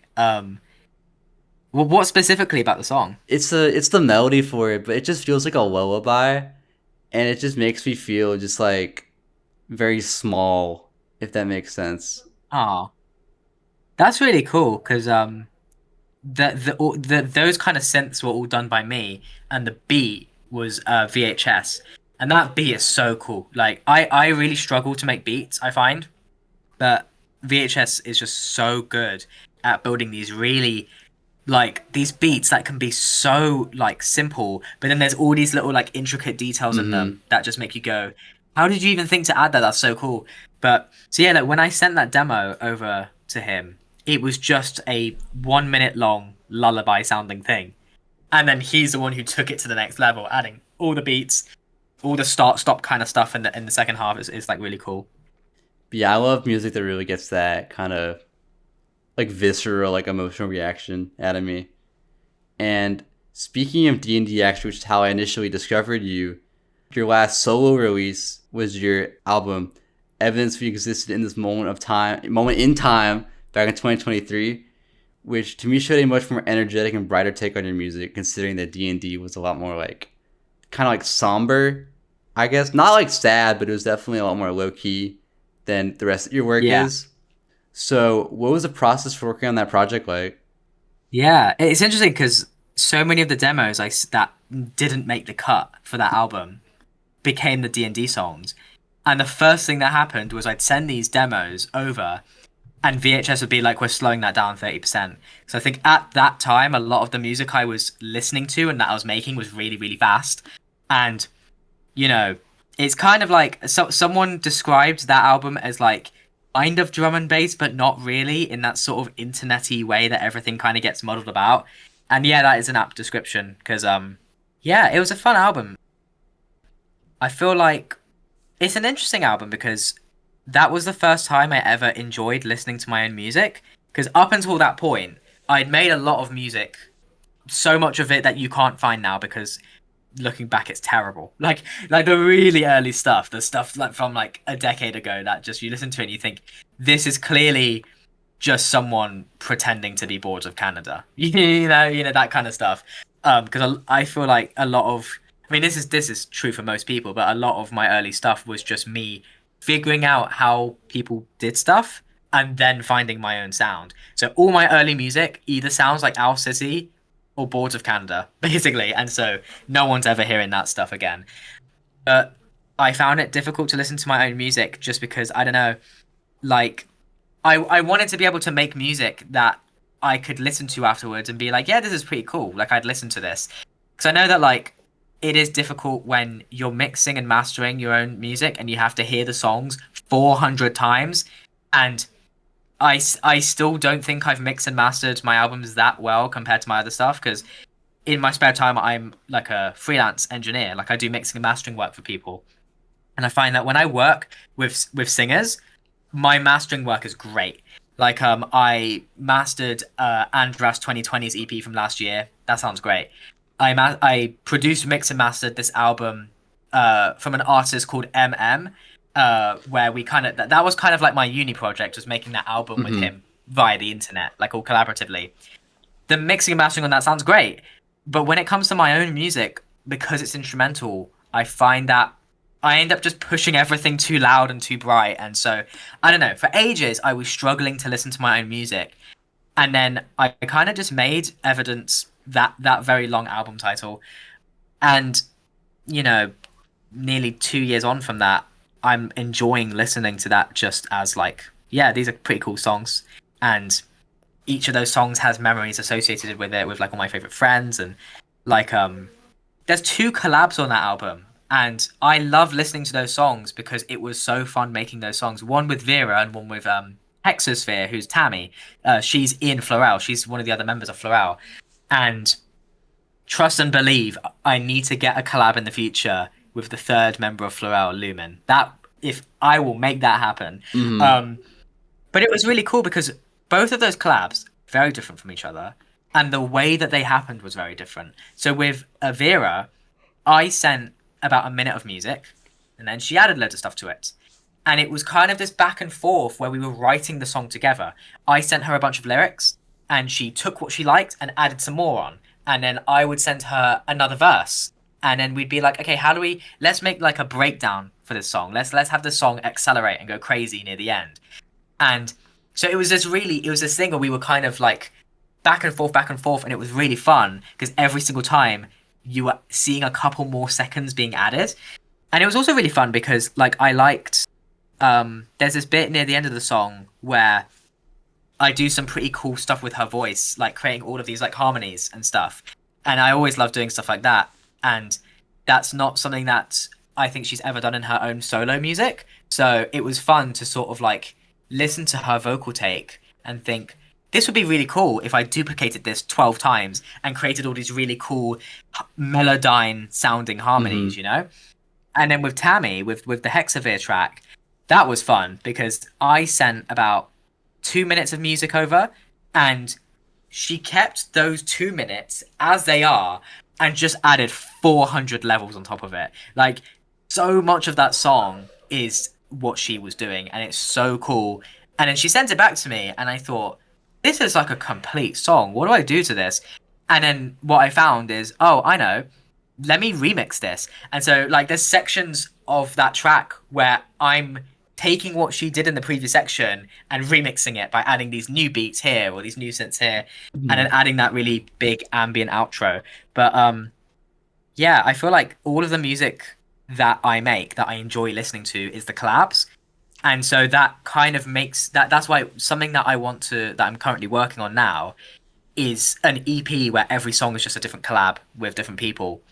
And if I can make that happen, that'd be really cool because there's some people who I want to collab with that I haven't, and I feel like we'd sound really good together. And I only ever really like collaborating with friends as well because I don't know, it's just so much more fun when you know the people. Mm-hmm. But yeah. Yeah, I know. Because you have the song with Vera, and then you have D&D, which are like vocal based things with your production. So like, would you consider doing your own vocals for your stuff? I know there's the stuff also, but that's like those were things that were like designed for vocals. I'm curious if you would ever like do vocals on your own stuff. Yeah, I currently I can't sing very well. I'd love to learn. Um, when I was first writing that Evidence We Existed album, the plan was that I was gonna be singing on almost every song. And I tried it, and I just found that my voice just wasn't quite suited to that kind of really bubblegum drum and bass type music. And I have a bunch of demos that's just me singing, and it's on more lo-fi, gritty Alex G grouper sounding stuff. Mm-hmm. And I feel my voice works way better in that sort of murky indie kind of vibe. Just because I have a bit of an interesting voice. It's a bit strange, but strange is I sometimes don't know. good I for I certain think everyone genres. has a strange voice though. Like nobody likes their voice when they have to sing at first. It's true. No one likes their voice. However, I have yet to find someone who has this specific. Like this voice is a little bit weird. I guess maybe that's just me being conscious of how I sing. I don't know, but I would love to be able to sing on some stuff. But you're right. Yeah, the stuff was that's my friend Mattia who is behind and he's a great singer. And so it was kind of like I feel like everyone I've worked with is just such a good singer that it's kind of like I don't have a lot of work to do in terms of polishing things. It comes to me and it's already perfect, you know. Whereas if I was singing on my own stuff, I would be way more. It would change how I make music because I would be way more focused on how does this make me sound? Does this complement the music? Is this adding to the music or just like I've got a song called No Sky. Mm-hmm. There's a demo out there. Maybe I'll send it to you later or something. There's a demo out there where I turned it into an actual song and I'm singing on it. And the reason I cut it and decided no vocals for that, one is because it would be a bit weird for an album to be almost entirely instrumental and then randomly there's just one song where I'm singing on it. But also Well, because I that's the felt Vera. like There's the song with Vera too. That's like and that song's not that weird. Like when I heard, it, I was like, oh, cool, there's vocals in this one.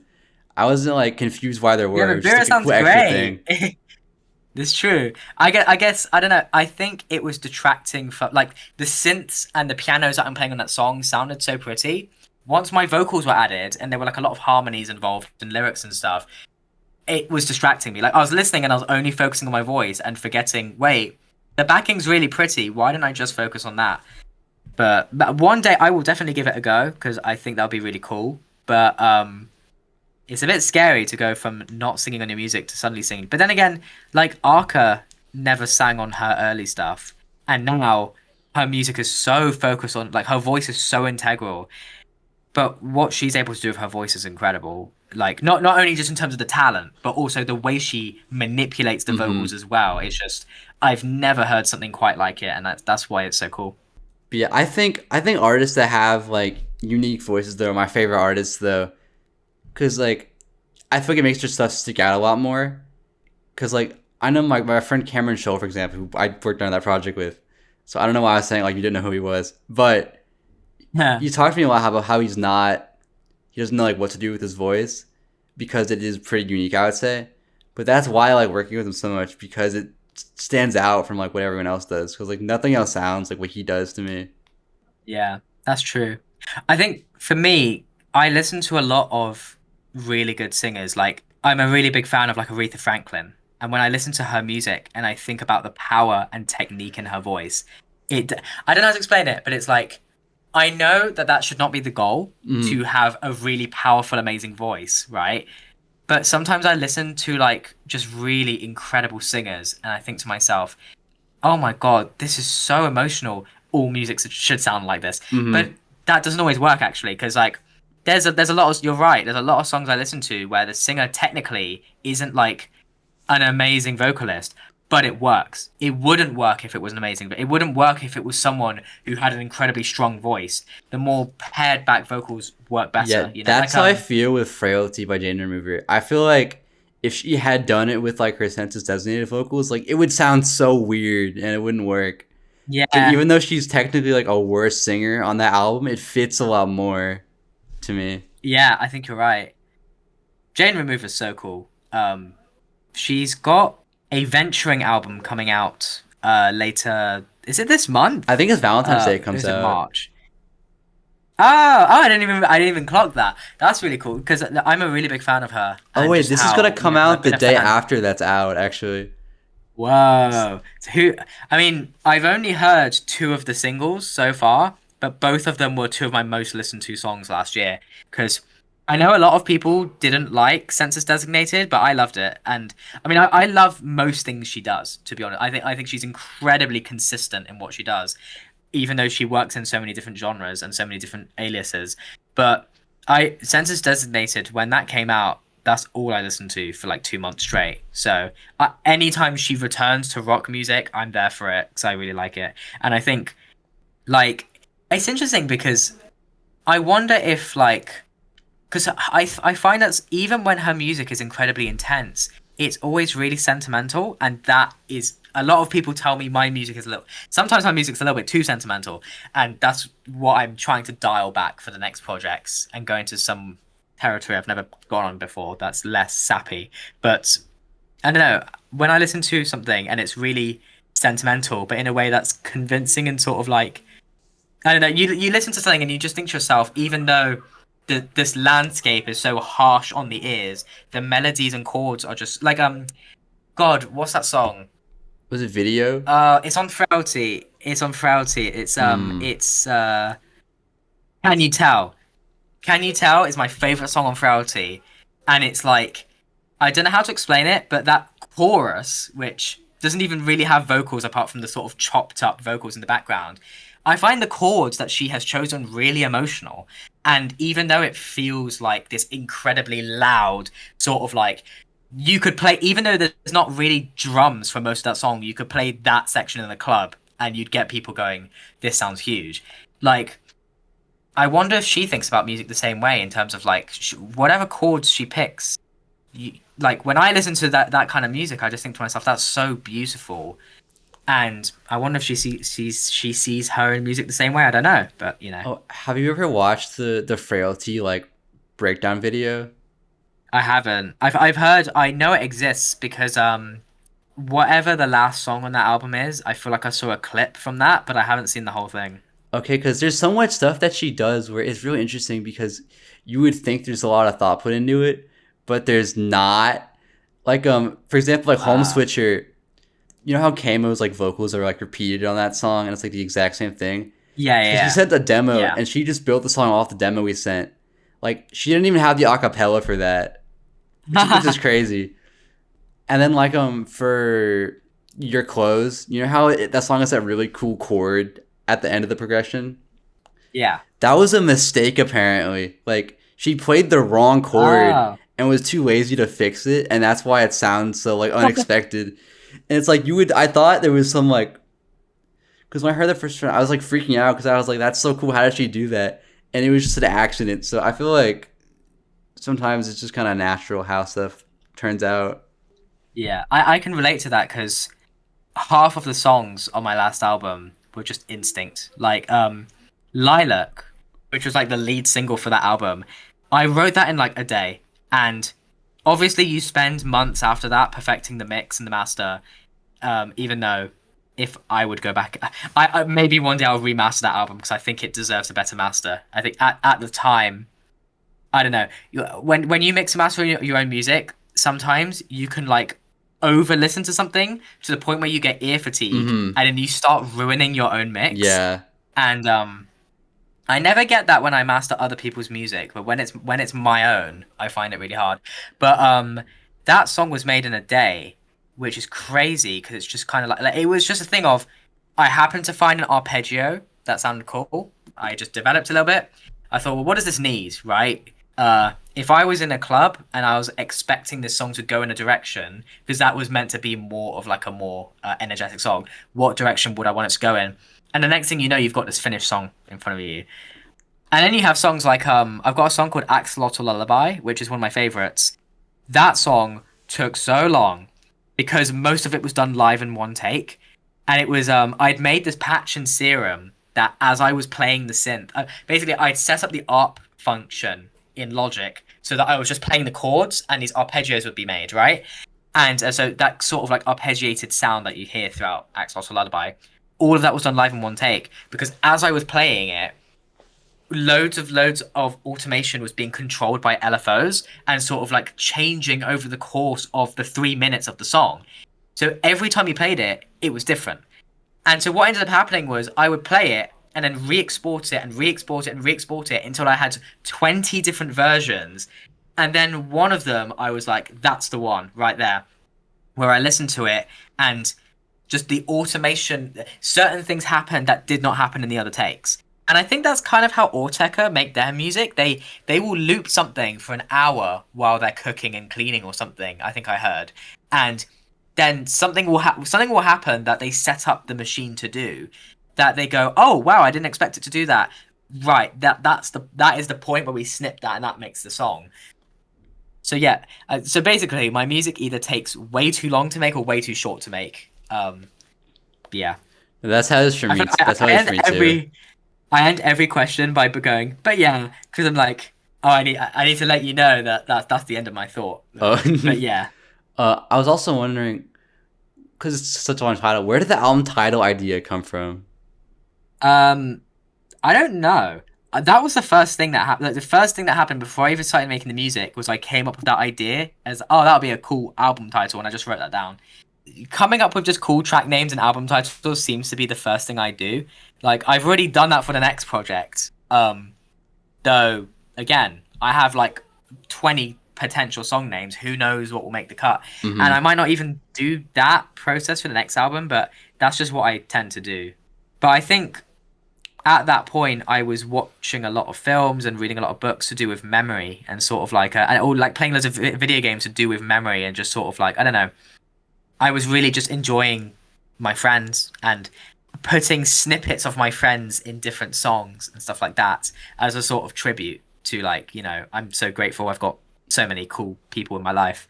And I guess that's what the title's about is a sort of like, you know, this thing that might have been this really mundane thing in the moment, but we're going to think about that 5 years in the future as quite a beautiful thing. Mm-hmm. Yeah. And that's what makes life special. Yeah. Speaking of that project, so Axolotl Lullaby was a big highlight on it for me. And while I initially thought the song was too fast to feel like a proper lullaby, as I re-listened to the song at night, I found myself drift off a little bit before I snapped out of it because like the melody's kind of hypnotizing on it, going back to it. Mm. And given that your name also starts with DRE, what are some of the most memorable dreams that you've had?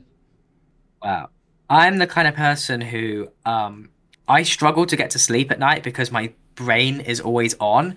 Like I'm the kind of person who I always have music playing in my head. I think you are too, right? Yeah. Yeah, like so many people don't know what I mean when I say this. Like I explain this to them and they're like, "Really?" I wake up and I just have music playing like all the time. And so I struggle to get to sleep because I always have just my brain is just always on. And then when I get to sleep, I'm constantly dreaming. Like I will have the most insane dreams. And my dreams are either stress dreams where I want to do a thing and nothing's going right, like I had a dream the other day and it was so annoying. It was just like I gotta get in the car and go somewhere, but I can't because I've got to go lock up the flat. Oh, I can't lock up the flat. For some reason, the flat is dripping with water. Where's the water coming from? Oh, I gotta go find out where the water's coming from. Imagine that for 4 hours. It just gets at a certain point you wake up because you're so bored from your own dream, and you just go, "What the brain? What the fuck? Like, what? This is so boring." But every so often I get a really cool dream where it's like you know when you wake up from a dream and whatever happened beforehand just felt so peaceful and moving that you just think to yourself, oh, I got to go back to sleep and re-experience that again, and you can never do that. Mm-hmm. Like you go back to bed and a different dream starts and it's nowhere near as good as the previous. But I find that that's a really good question because I think a lot of at least what I'm working, because I have this idea for this new project, and it'll probably be an album that's coming. That's not going to happen for a very long time because this is like I'm so bogged down with like uni work and stuff. So this will be a bit of a slow one. But I started thinking about like I can close my eyes now and remember certain places I went to in dreams, and I think you know that sort of like liminal space thing, Yeah. and I think there's I think there's a lot of interesting things to talk about with liminal spaces other than because it's exploded in popularity to the point where it's become a bit of a horror thing for a lot of people, especially with like I love the Kane Pixel stuff, his like Backroom series. But for me, the thing that I find the most interesting about liminal spaces is this idea of sometimes you're in a dream or you're in a real place in real life that feels like a dream, and it feels so peaceful and comforting, but something is just slightly off about it. Mm-hmm. And it's this sort of unnerving feeling that like this is so beautiful, but either A, I feel like I'm being watched, and who is watching me? Where are they? Or B, it's this feeling of like the architecture doesn't make sense. Things are happening that could not exist in reality. And then you wake up because it brings you out the dream, and you realize, oh, that's not a thing that could exist in reality, and you start questioning it, and then it makes you wake up. And I feel like I've based a lot of songs off of places I've been to in dreams. And one of my favorite video games of all time is a game called Yume Tuki, or there was a game called Yume Nikki that came out years ago, and a bunch of fans decided to make a fan-made sequel called Yume Nikki because ni is two in Japanese, but most people call it Yume Tuki, and it's a fan-made project where essentially your character goes to sleep and explores these dream worlds, and the art style is like this beautiful pixel art. And because it's a fan-made game, it's still currently being updated as we speak. And someone made it an online game where you can go and chat to other people and explore these dream worlds together. And some of them are terrifying, and some of them are really empty, and then some of them are like beautiful. Like the difference in art style, because there's like 400 people contributing to this project. The difference in art style is so different from world to world. But the closest I have found to finding that feeling you feel in dreams, that sort of liminal space, sort of like this is so beautiful, but also there's something not quite right about it, is that video game. I urge everyone to play it. It's not for everyone, but I find it quite meditative to just kind of go on a journey and go from a dream to a dream to a dream to a dream and just see what worlds you end up in. Yeah, I haven't played it, but I have sampled the soundtrack a few times. Yeah, it's the Yume Tuki has one of the best soundtracks I've ever Mm-hmm. heard. I one day I went through and like there's like 36 effects you can unlock in the game. Like they're different things, and some of them help you progress through certain areas. And so I picked my 36 favorite songs from the soundtrack and made an album and just put it on my Apple Music. And most nights when I'm struggling to sleep and I just need music to listen to while I read a book, I either listen to Grouper, or I listen to that. Mm-hmm. One thing I wanted to talk about is the freedom of dreams is when you get like false memories from dreams where like you're in the dream and you think something has happened before that hasn't ever happened to you. If it like I don't know how your brain does that. Yeah, with the sort of like deja vu type stuff. Yeah, except you've never experienced it before. Like sometimes I'll like Yeah. I think sometimes my brain will make up like fake people, but it's always like people like digital people if that makes sense. Like there was a dream I had recently where I got an email from someone, and in the dream I was like, "Oh, I haven't heard from them in years. What are they doing now?" And this person does not exist. But I don't know why. Oh, Like the part of the dream had me like thinking about that. that's so interesting. I've never had that, but I've had a lot of dreams where I dream about a person who I haven't spoken to in years. Like people from my secondary school, like stuff like from like years and years ago. And it's funny because you wake up and you sort of like, especially if it's like a good dream, you think to yourself, man, I haven't spoken to this person in, like years. Like I wonder what they're doing now. But I've never had that, like what you described. But that's so interesting. Yeah, and have you like lucid dreamed ever? Twice, and it was when Breath of the Wild came out. I must have played so much. I lose. That was the only. It was 2 nights in a row. That's the only time I've ever lucid dreamt in my life. And I didn't do much with the power. Like I think in my dream, I was in this sort of like desolate landscape, and there were like these chain link fences everywhere. This is what I mean. Like this dream was years ago, like 2017, and I can remember it really vividly. These chain link fences, and I thought to myself, "Wait, we're in a dream. We can climb this." And I just jump like comically high in the air, and I'm just going around just jumping like 20 feet off the ground. That's all I did with the dream. It was kind of like a wasted power, I guess. Well, that's awesome though. I had a similar one where I had a dream where I've only lucid dreamed once, and it was because I got so bored in the dream that I went to sleep in the dream like, to like take a nap, and I woke up and instead of seeing Ah, my bed, I was still in the dream, and I was like, "Oh!" And I got like super speed for like 20 seconds, and I guess it was too exciting, so I woke up. that's really cool. I have this recurring dream that happens, and it's quite annoying when it happens. It's like you know that feeling in real life where you're so tired that you're falling asleep. Like you can't keep your eyes open, like you're going like that. Mm-hmm.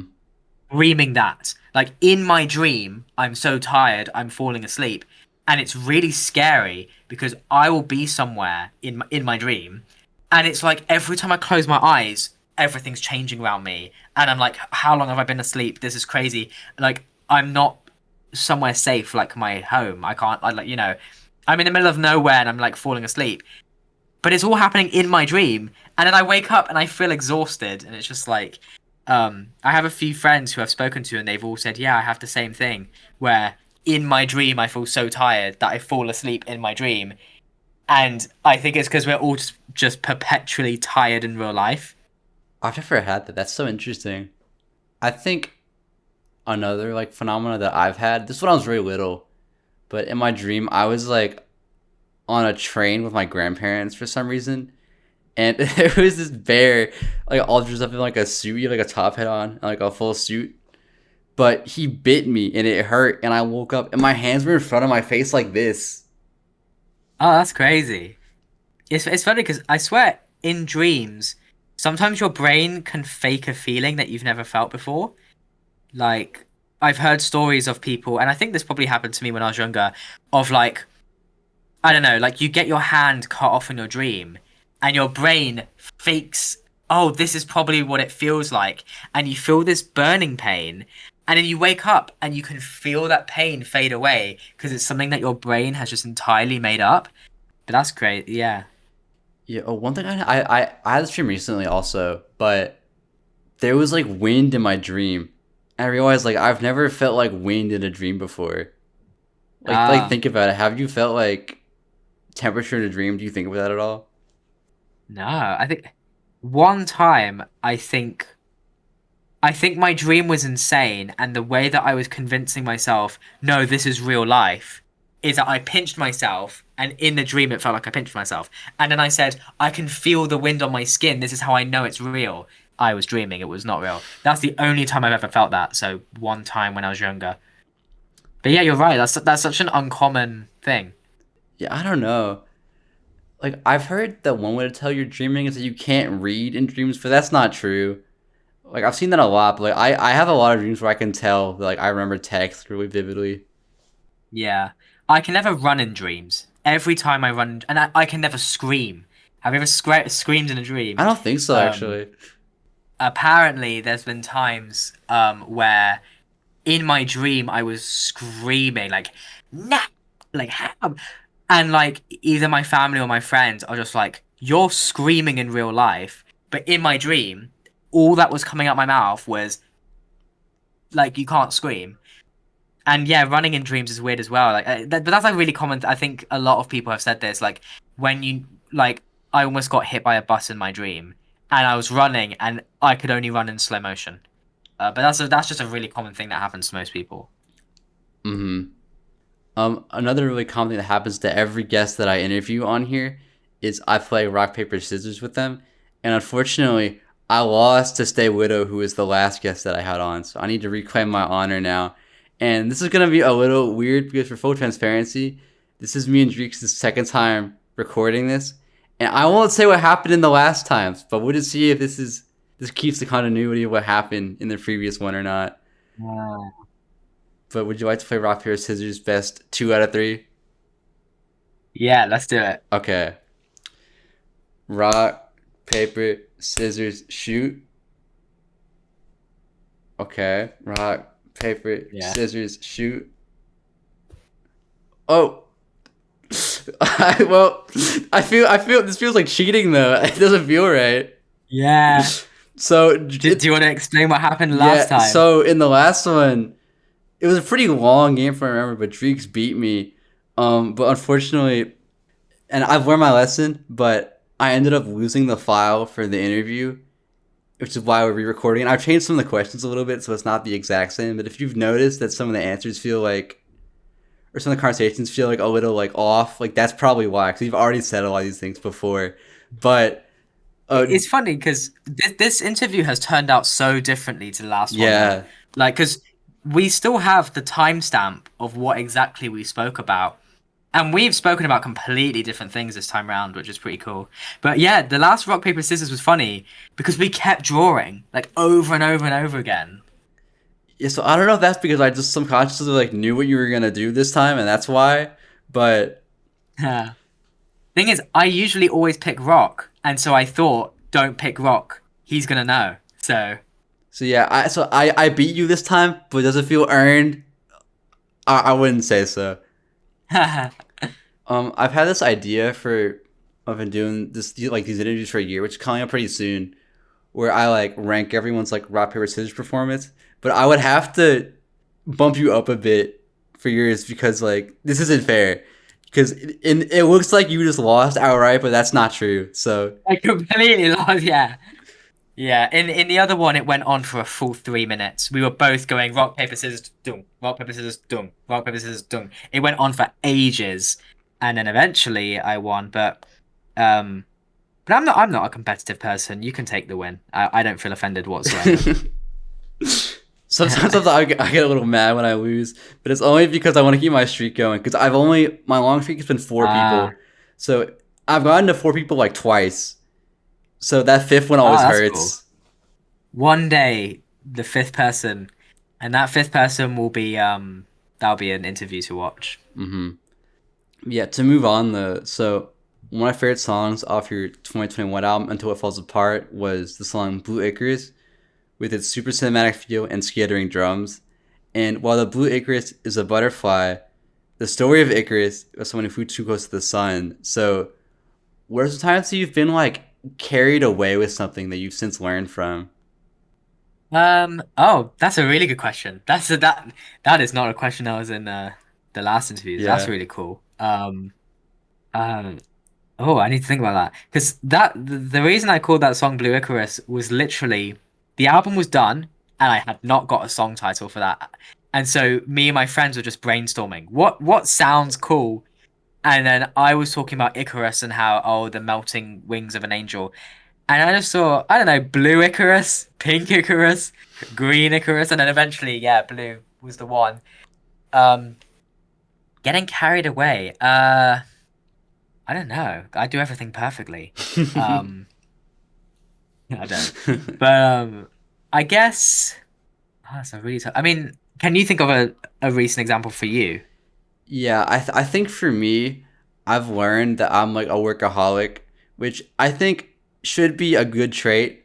But my problem is that I would just load so much onto my plate all the time for no reason, and then I'll get really stressed out about it. And it's just like that's actually like I don't know if you're a New Year's resolution person, but my goal for this year has just been just to like chill out a little bit. Don't put so much onto yourself when you don't need to, because like I can only be in this period of my life like once, like in college like this. It's like why would I want to just constantly be working on stuff in my room when I can go out with my friends and stuff? Like that's not how I want to be spending this Yeah. time. Oh, that's interesting because I feel like I guess lessons I've learned are like I'm definitely a person who um I find that I'll have several days where I work incredibly well and then several days of just pure I can't do anything. And when I'm actually like, throughout all of my last jobs, because I've gone back to uni, but in between when I was last at uni, I just worked a bunch of jobs. I never felt like that at the jobs. Like I felt like I could consistently do things there. But when it comes to my own personal music, collaborating with other people, sometimes someone will say to me, "Hey, do you want to work on something?" And I just can't do it. And I will sit there and I will genuinely try for hours and hours for a week. And because working with a lot of people sometimes can be a bit pitch me an idea. It is a little bit like I have a little demo, try something with it. And so I sit there and I just try and I try and take it in that direction and it doesn't work. And I try and take it in that direction and it doesn't work. And I think to myself, why am I struggling with this? Usually I would be able to do this. What's going on here? And I don't really know what the cure is because eventually you just kind of power through and eventually something cool comes out of it. Mm-hmm. But like yeah, I think there's just periods in your life where you're able to do loads of things, and then other periods in your life where you're like, actually, like 2021 was kind of crazy because I released that album, and then I got contacted by a record label who were like, "Hey, do you want to do a?" Because I'm friends with an artist called Robinson's Village, who is a really cool artist, kind of has blown up a lot on Instagram and TikTok, because he does really cool tape stuff. He records things on tape and like manipulates the tape, and it's all Mm-hmm. really cool. And he has like a modular. He has a whole modular synth setup. And we did a collab EP together in 2021. I had a week deadline for that, and they said the only thing is just make 15 minutes of music. That's all we're asking, but you've got a week to do it. And somehow in that week, while also doing, because this was when I was at uni and doing uni stuff, I somehow came up with 15 minutes of I came up with 3 songs just in that week. I don't know if I could do that now. Because I don't know, life just kind of gets busy, which is a bit of a shame. And you know, I guess there's no rush with music, but this isn't like my full-time profession, and I Yeah. don't really think it will be because it is so difficult to make it as a full-time musician, especially when you consider how much of the music industry is either rich people or nepotism. And so you kind of, I guess the lesson I've learned is if you're not thinking about growing an audience and you're not thinking about stepping stones and chasing ladders to become someone big, what is just fun to do in music? And the answer is collaborating with people. Like that's all I have found, and that is the thing that keeps me going. Is every time I get writer's block, I just say to a friend, "Hey, we work on music a lot. What the hell do I do with this? I'm really struggling." And I find that because I'm very receptive to I'm not very precious about the music I make. I'm very just sort of like, hey, I like people being honest. I'll send stuff to people and be like, hey, I have this song. I think it might be cool. Give me your harshest criticism. What you as a music fan, what do you think of this?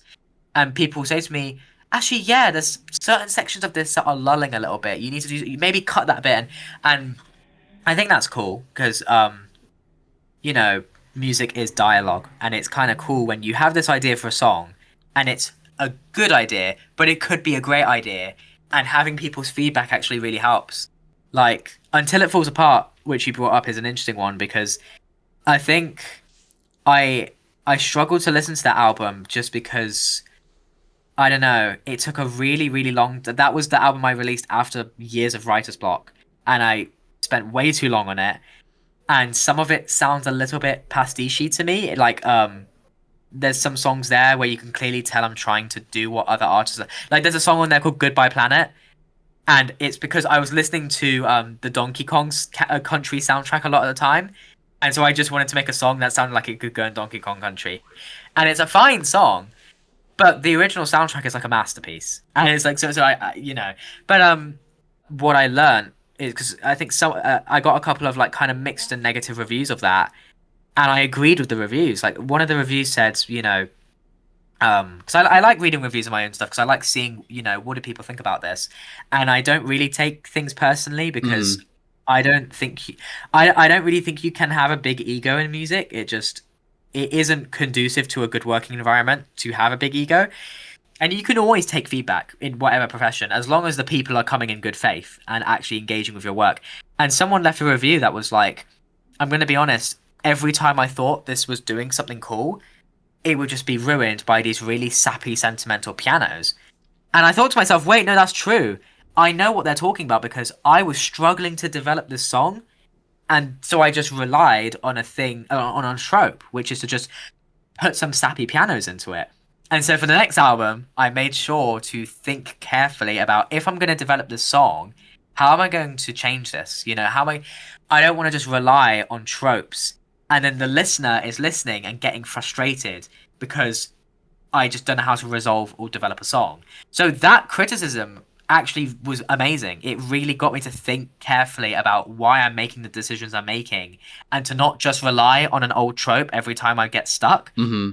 So yeah, good for artistic development is kind of because I think a lot of what we do is instinct, and especially when you're collaborating with people, and you kind of just sit at your desk or in a studio or whatever and just see what comes out. But if you're getting stuck, if you have an idea and you don't know how to develop it, you do need to develop this skill, I think, which is kind of like, okay, you can't just always take it in the same direction, and that's what I was doing back then. Every time I got stuck, I just took it in the same direction. And so that probably was frustrating to a lot of listeners. But so yeah. Do you have any criticism of my music? Because I'd love to hear it. I'm trying to think. Or any songs that you thought, yeah, I'm not really vibing with this.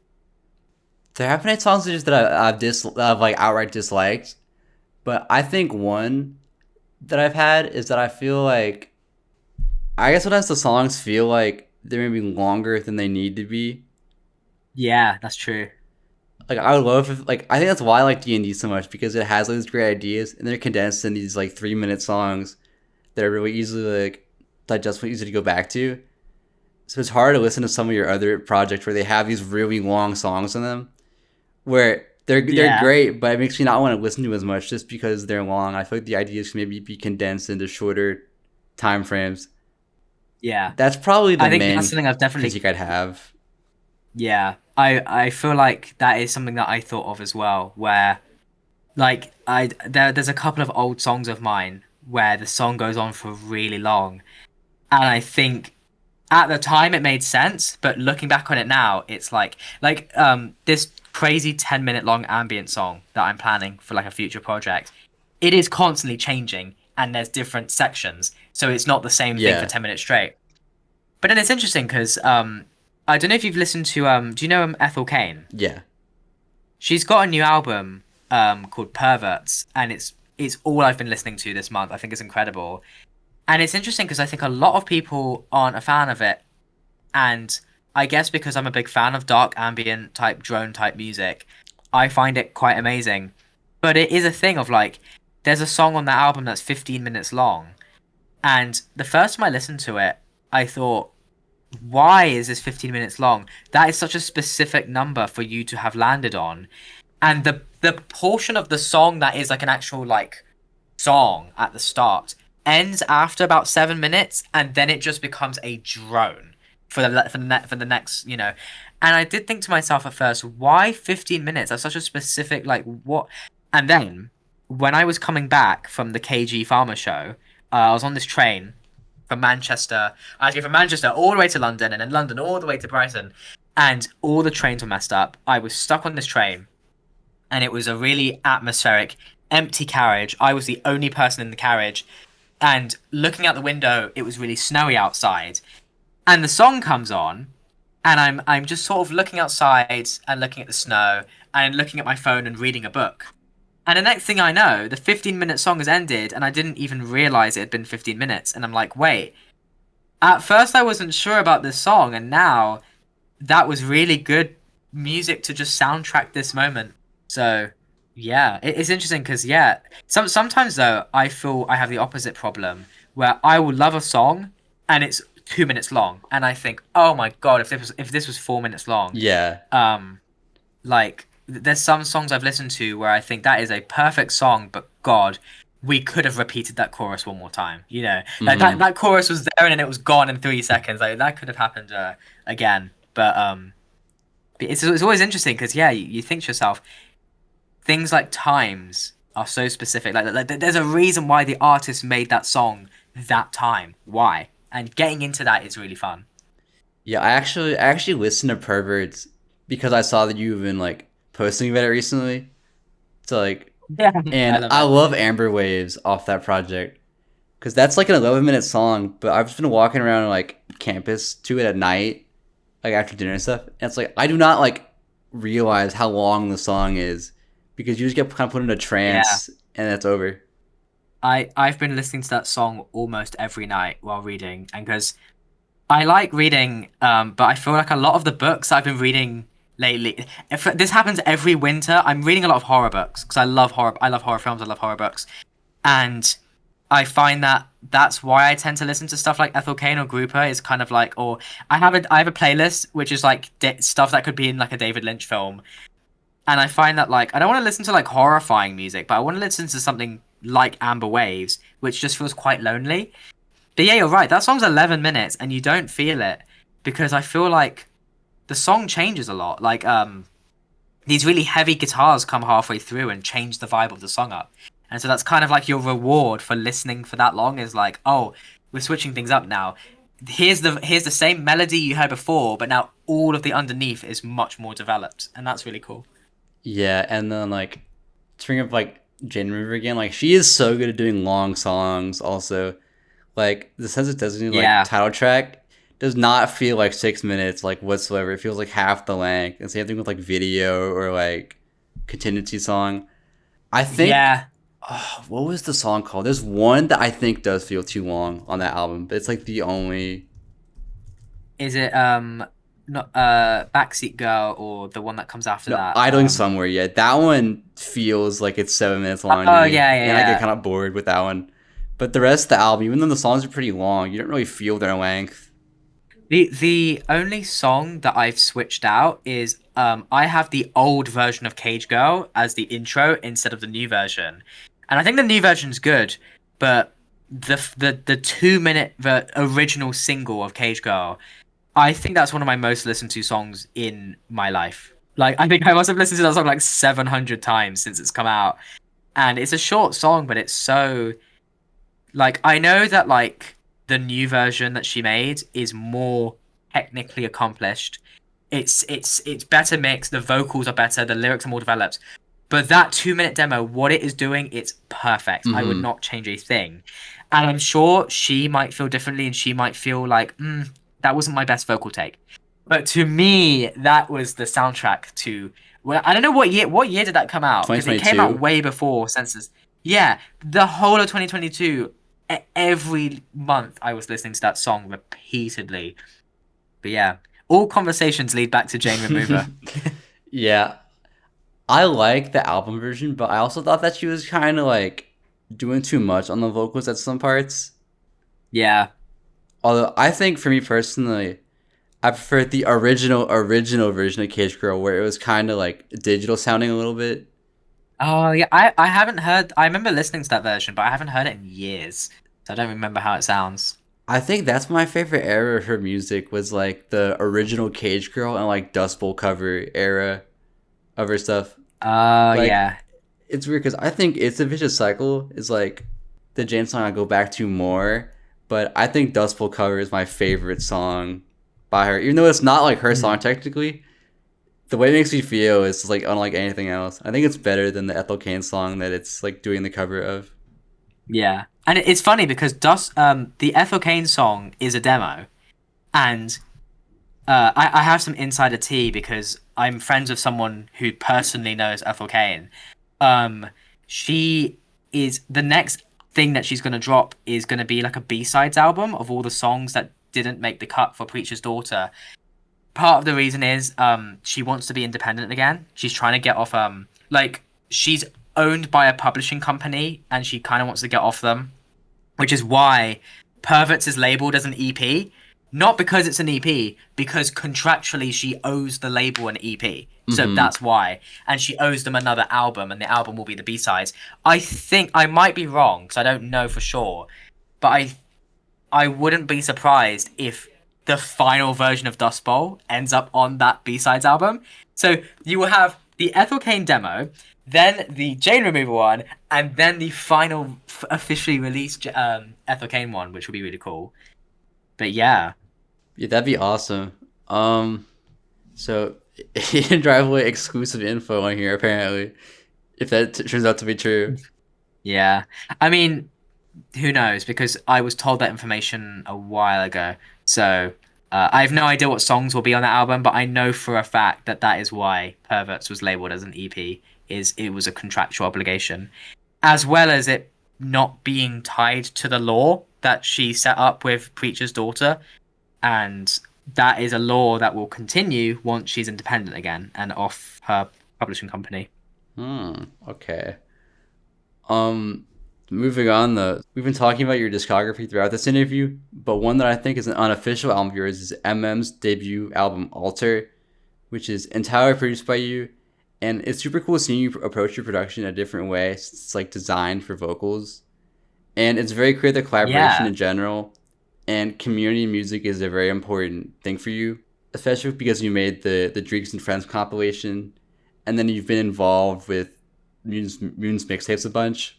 So how do you approach working with other artists? And then who are some people that you'd like to work with that you haven't yet? Because I know you mentioned that earlier for your EP idea. Yeah, it's interesting. So the album is really cool because it was literally just this guy, Mattia, was just like, hey, I'm a big fan of your music. We're in the same Discord servers. Can I send you some demos? And if you'd like to work on it, we can work on it. And at the time, I was doing my master's degree. And that was a degree where everything I was doing was making music. So I was like getting I was getting film scenes, muting them and writing music for the film scores to show that I could compose music and stuff like that. And I had a big final project looming up and I didn't know what to do for it. And me and Mattia became friends. We started talking about music regularly. Our friendship was entirely online, which is really cool. And I had a bunch of demos from Until It Falls Apart that were clearly like, this is a pop song. This would not work as a sort of like instrumental electronic type thing. This is a pop song. I just can't sing. And I saved these demos.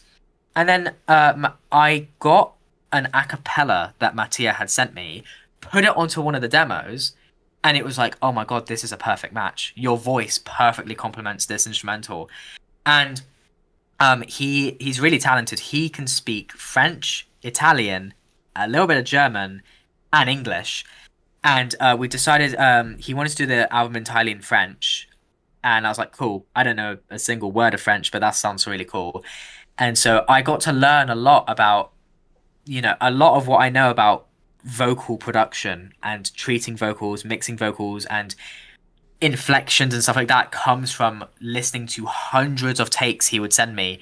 And he would like it was really interesting. It was a really interesting process because I would like send him an instrumental and he would take that instrumental and deconstruct it. And sometimes he'd come to me with an idea and he'd say, I have this idea, I'm going to explain it to you. And he'd explain it to me and I'd go, I know how to make that happen. And I'd try and recreate it to the best of my ability using what I know about music production. And I submitted that album as my final project and won an award for it at my uni, which is pretty cool. But it was just fun. It was like really, like, I think a lot of people stress about doing a master's degree, and I had so much fun. I was just like, this was not stress at all. This was just great. And yeah, and the other question, who I'd like to work with, who would I like? So there's a lot of musicians I'd like to work with. I'm currently I'm back at uni doing a PhD. So I'll be Dr. Dreeks, hopefully, if I win. Um, you win a PhD. No, yeah. I don't know what the term is. You get You get like, awarded. okay, I think you become a PhD. This is crazy because you become a PhD, which just sounds wrong to say. But I think win is funnier.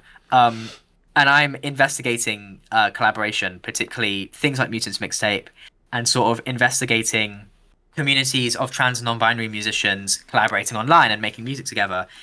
And there are so many musician friends I have made. I'm a really big fan of a singer called Lucy Liu, and I've been a fan of her for years because we were Twitter mutuals back in the day. And I think just one day I saw that she'd made an album, and I listened to it and was blown away. And I was like, this is amazing. And then she made another album, and it gained her a lot of traction. And then she released on a record label, and she was gaining loads and loads of traction. And now she's going to be releasing an album later this year, I think in March, on Orange Milk Records.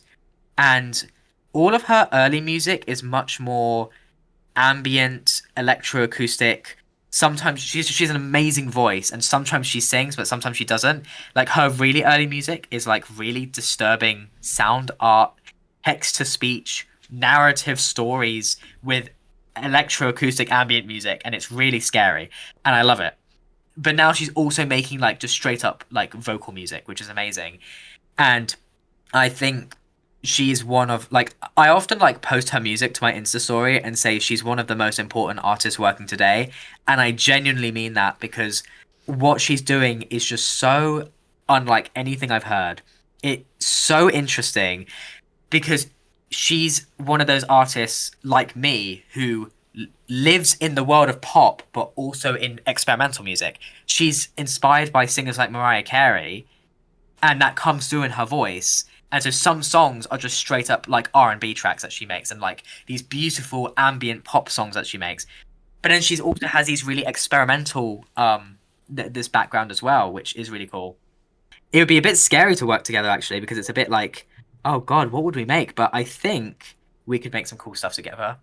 And she's part of a like there's a lot of other really cool ambient electroacoustic artists like More Ease, really cool, Claire Rousset, really cool, and there's also some friends I'd like to work with who are like friends of mine. Like I'm friends with a musician called Murama, and like we're sending each other demos back and forth, so that could be really cool. But Murama released an album last year called Sewing Up Their Skin.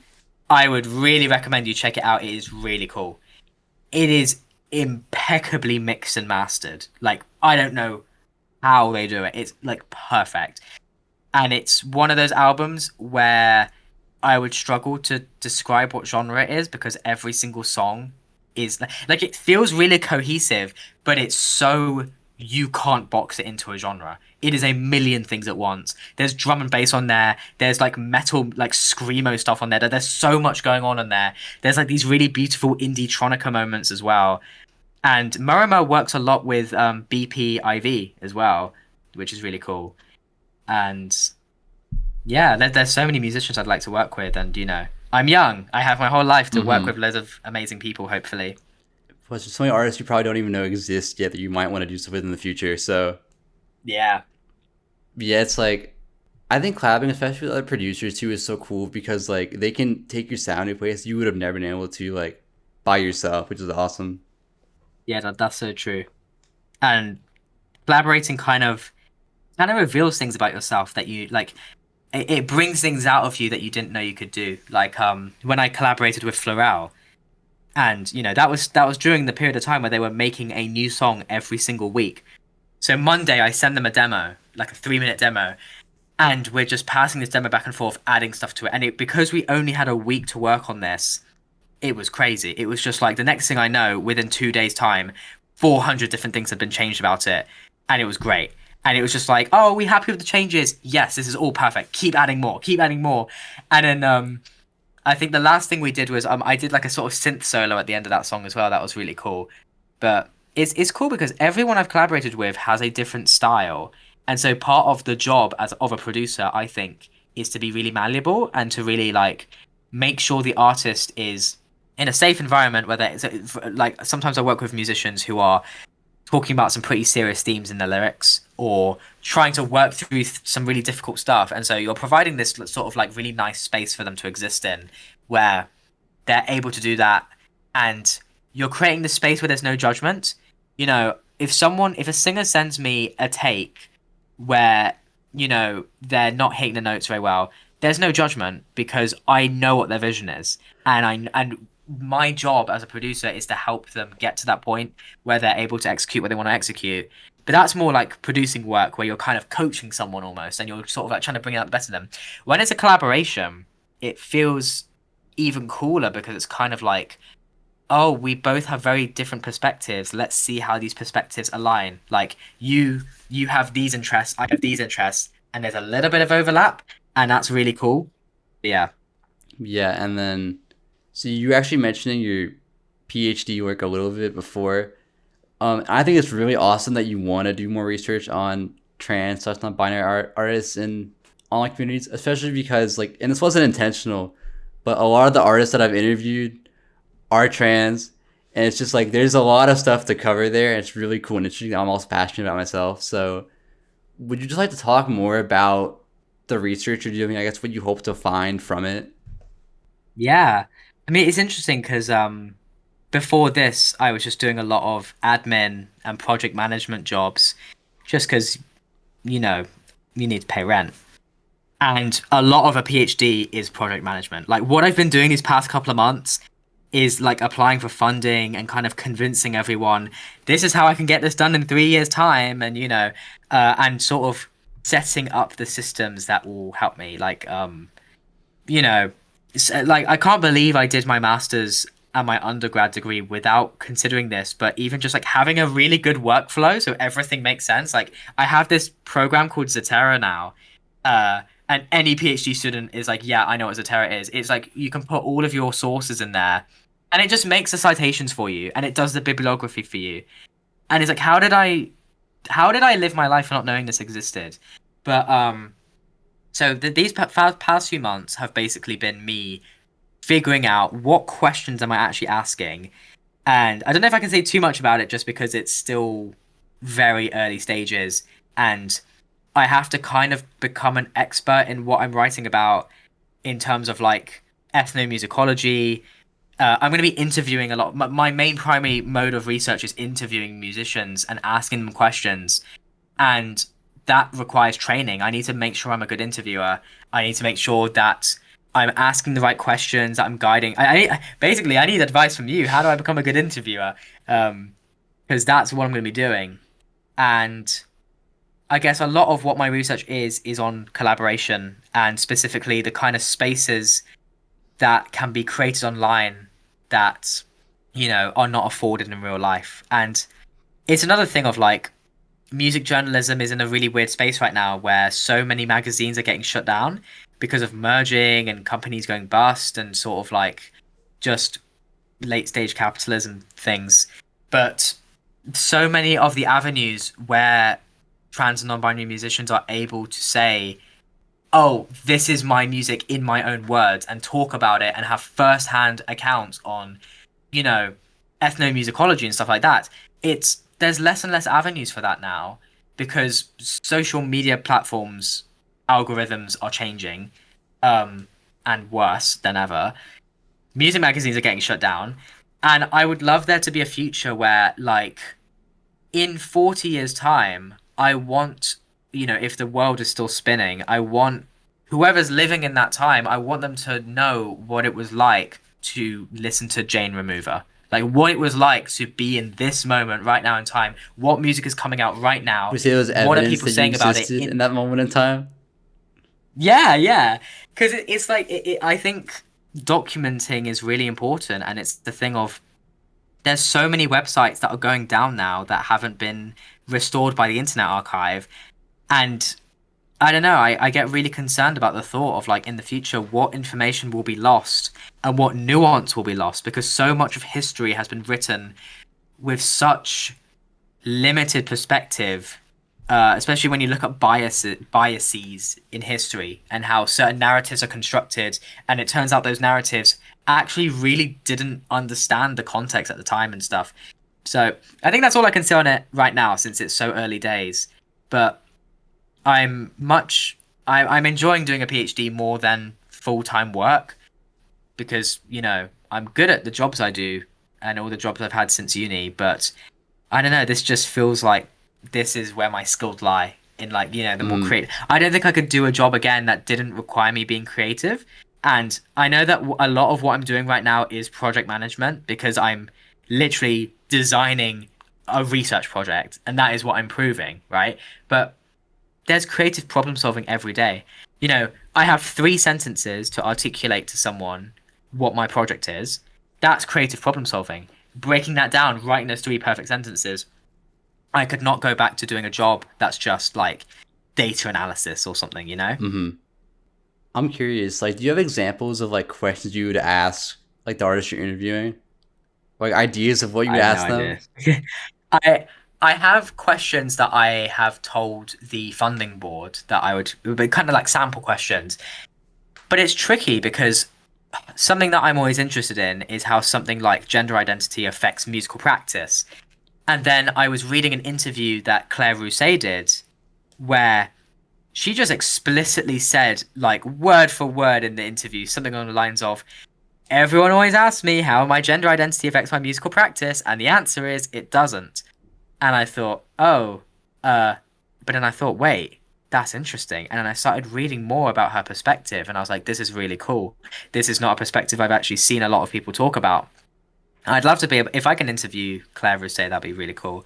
Um, I think there is a little bit of fear and like, I don't generally get imposter syndrome, but I don't have much interviewing skills, and so it is a little bit scary that like, I guess I have loads of time before that happens, but I'm gonna have to get good at finding the right questions and guiding the conversation in a way that feels Mhm. natural. I Because once think that interview's over, it, I think one thing that would help was what I did when I was starting out was I don't know if I like the interviews that I started out with that much, but I was interviewing my friends, people that I was already familiar with. So even though my questions yeah, might not yeah, have been as good as they could have been, like the chemistry was still there and whatever. Although I guess you wouldn't be making videos, you're just doing interviews, but that'd be good practice because I know you have a lot of trans friends that also make music. So I feel like interviewing people you yeah, already know well to start, where you have the additional context on like their answers, would be a good way to get into it, and then you can see how those go, yeah, and then learn from that. And I think if you're looking for more, and I said this in the last recording too, but if you're looking for more artists to interview, Mhm. I think the ones that I have done on here would definitely be a good resource. Because, That's especially true. Yeah, because, like, I don't ask the artists about their gender identity because it's just not my place to do so. But I know there are some like yeah, Astrid for or like Domino Paranoia, for example, where like them being trans is like a big part of their music, and they would definitely have stuff to talk about if you were to like reach out to them and yeah. ask them about that like side of their music. That's true. Yeah. Thank you so much. Yeah, I'm gonna look into that. Um, but yeah, it's really fun. It's very tiring. It's very. I'm able to do the PhD, but I don't have much time to make music on the side, which is why now that I've submitted a lot of stuff I needed to submit this month, I'm hoping I have more time to just sit down and make music because that would be really cool. Yeah, but either way, very excited to see what you do going forwards, both with your music and your research, which I know the research will be much further down the line, but Yeah. I think it'll be cool to look back on this in a few years and like see, because this is like before you even like really started on it, and you'll have like a timestamp of Yeah, that. that's true. So something I'm thinking of doing is when I'm a year into my PhD, I'm thinking of setting up a YouTube channel. I mean, I have a YouTube channel, but that's like my music YouTube channel. I Yeah, don't think I'd do it all on the same channel. Where I basically, because there's so little advice out there on, because I'm doing an art PhD, not a STEM PhD. And if you're doing STEM, there's so many resources for you out there about what the PhD process is like. For art, there's nothing. Like, when I was looking into like, is this a wise thing to do? You know, there was like no resources. And I'm lucky that I was able to get student finance to help fund this PhD.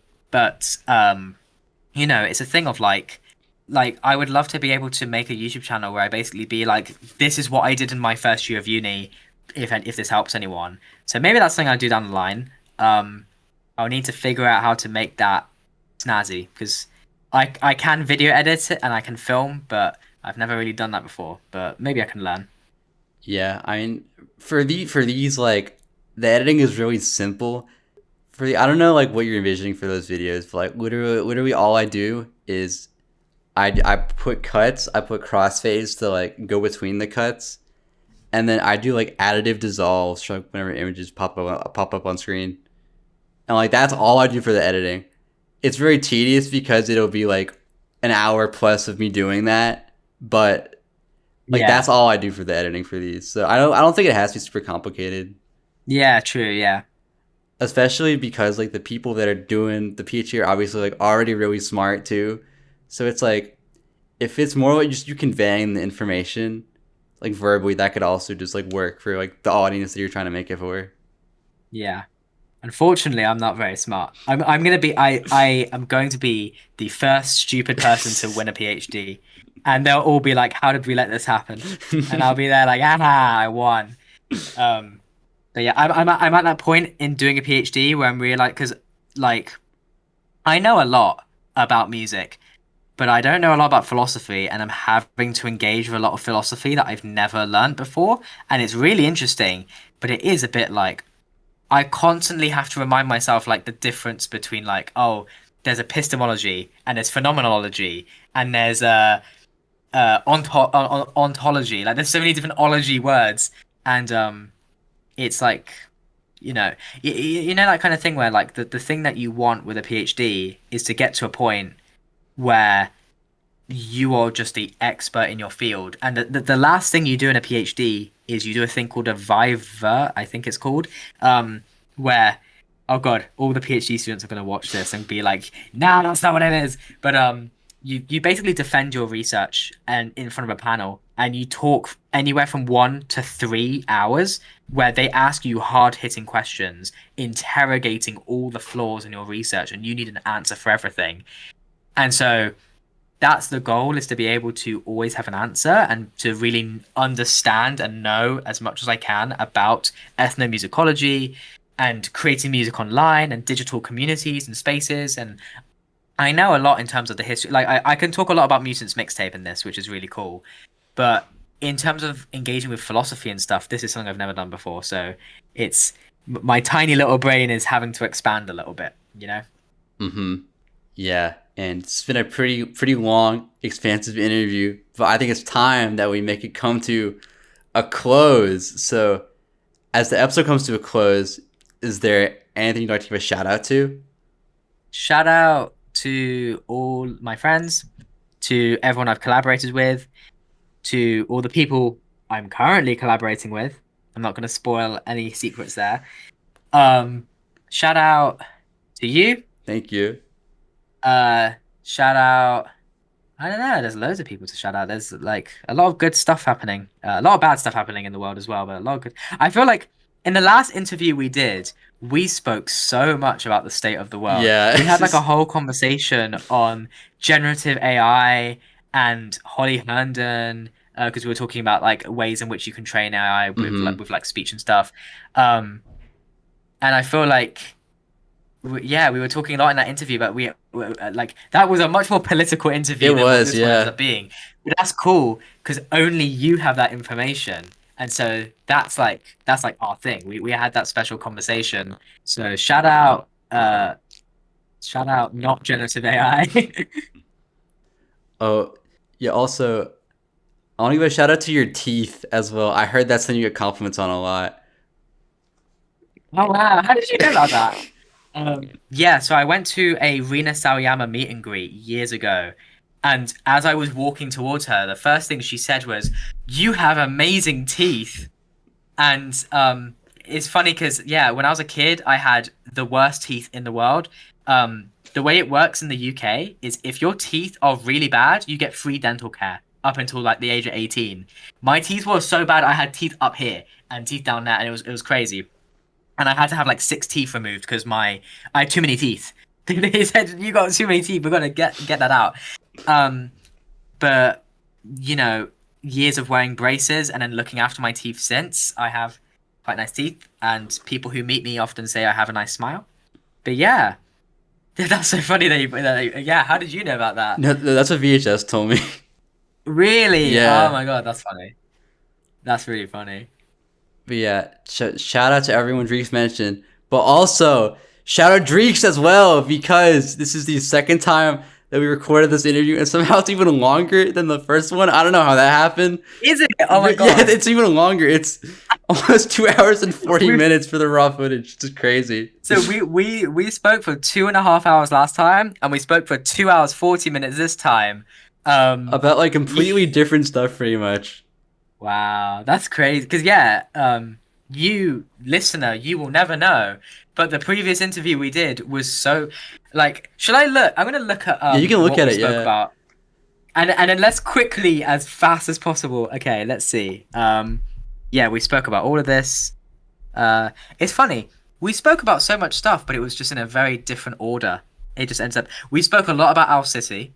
That's true. We were talking about how we both liked Owl City growing up, and how re-listening to Owl City now, some of it still really holds up, especially his album Maybe I'm Dreaming. We spoke about backing up your hard drives.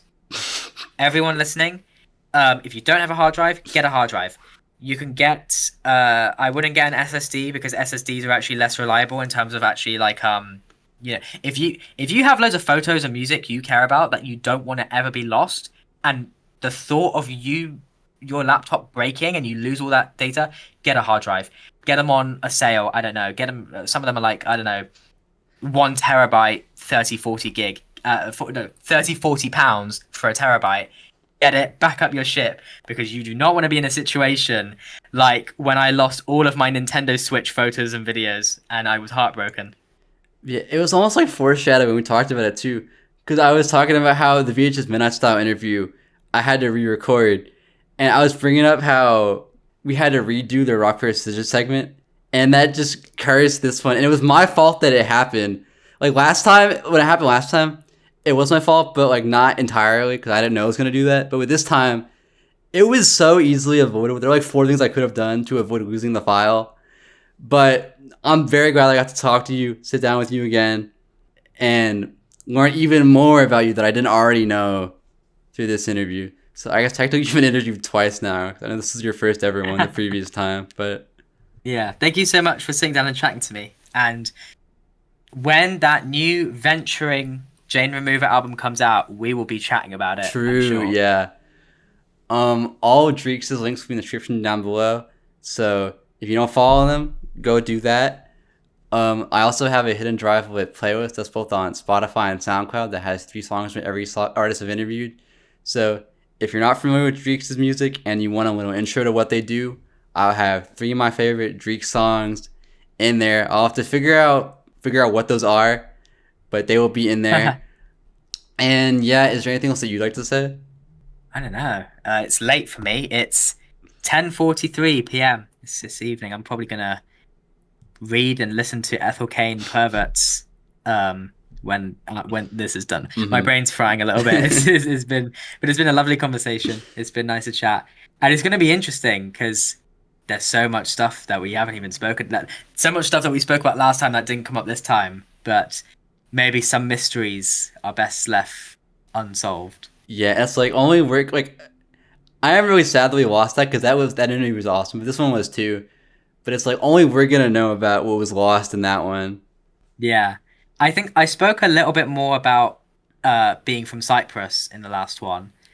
But that's a cliffhanger. Do you know what? In several months or years' time, we will do another interview, and then that's like the to be continued. Ooh, and then we'll okay, talk about yeah. that next time. I guess it's kind of like you were talking about earlier, how when you meet with a friend, you talk about the same things every time. It doesn't get old. Because that's basically what we did this time. Because a lot of the... Yeah. I did change some of the questions for this interview, but all the music-related ones are the exact same. So it was like Yeah. talking about the same things in a slightly different way, so that we didn't just like verbatim say the same thing. We did generative music in this interview where we like created a setup and we did the setup, but it was different the second time. I guess so, yeah. All right. Well, I'm Amu. This has been the Hidden Driveway Show. Thank you for watching. Goodbye.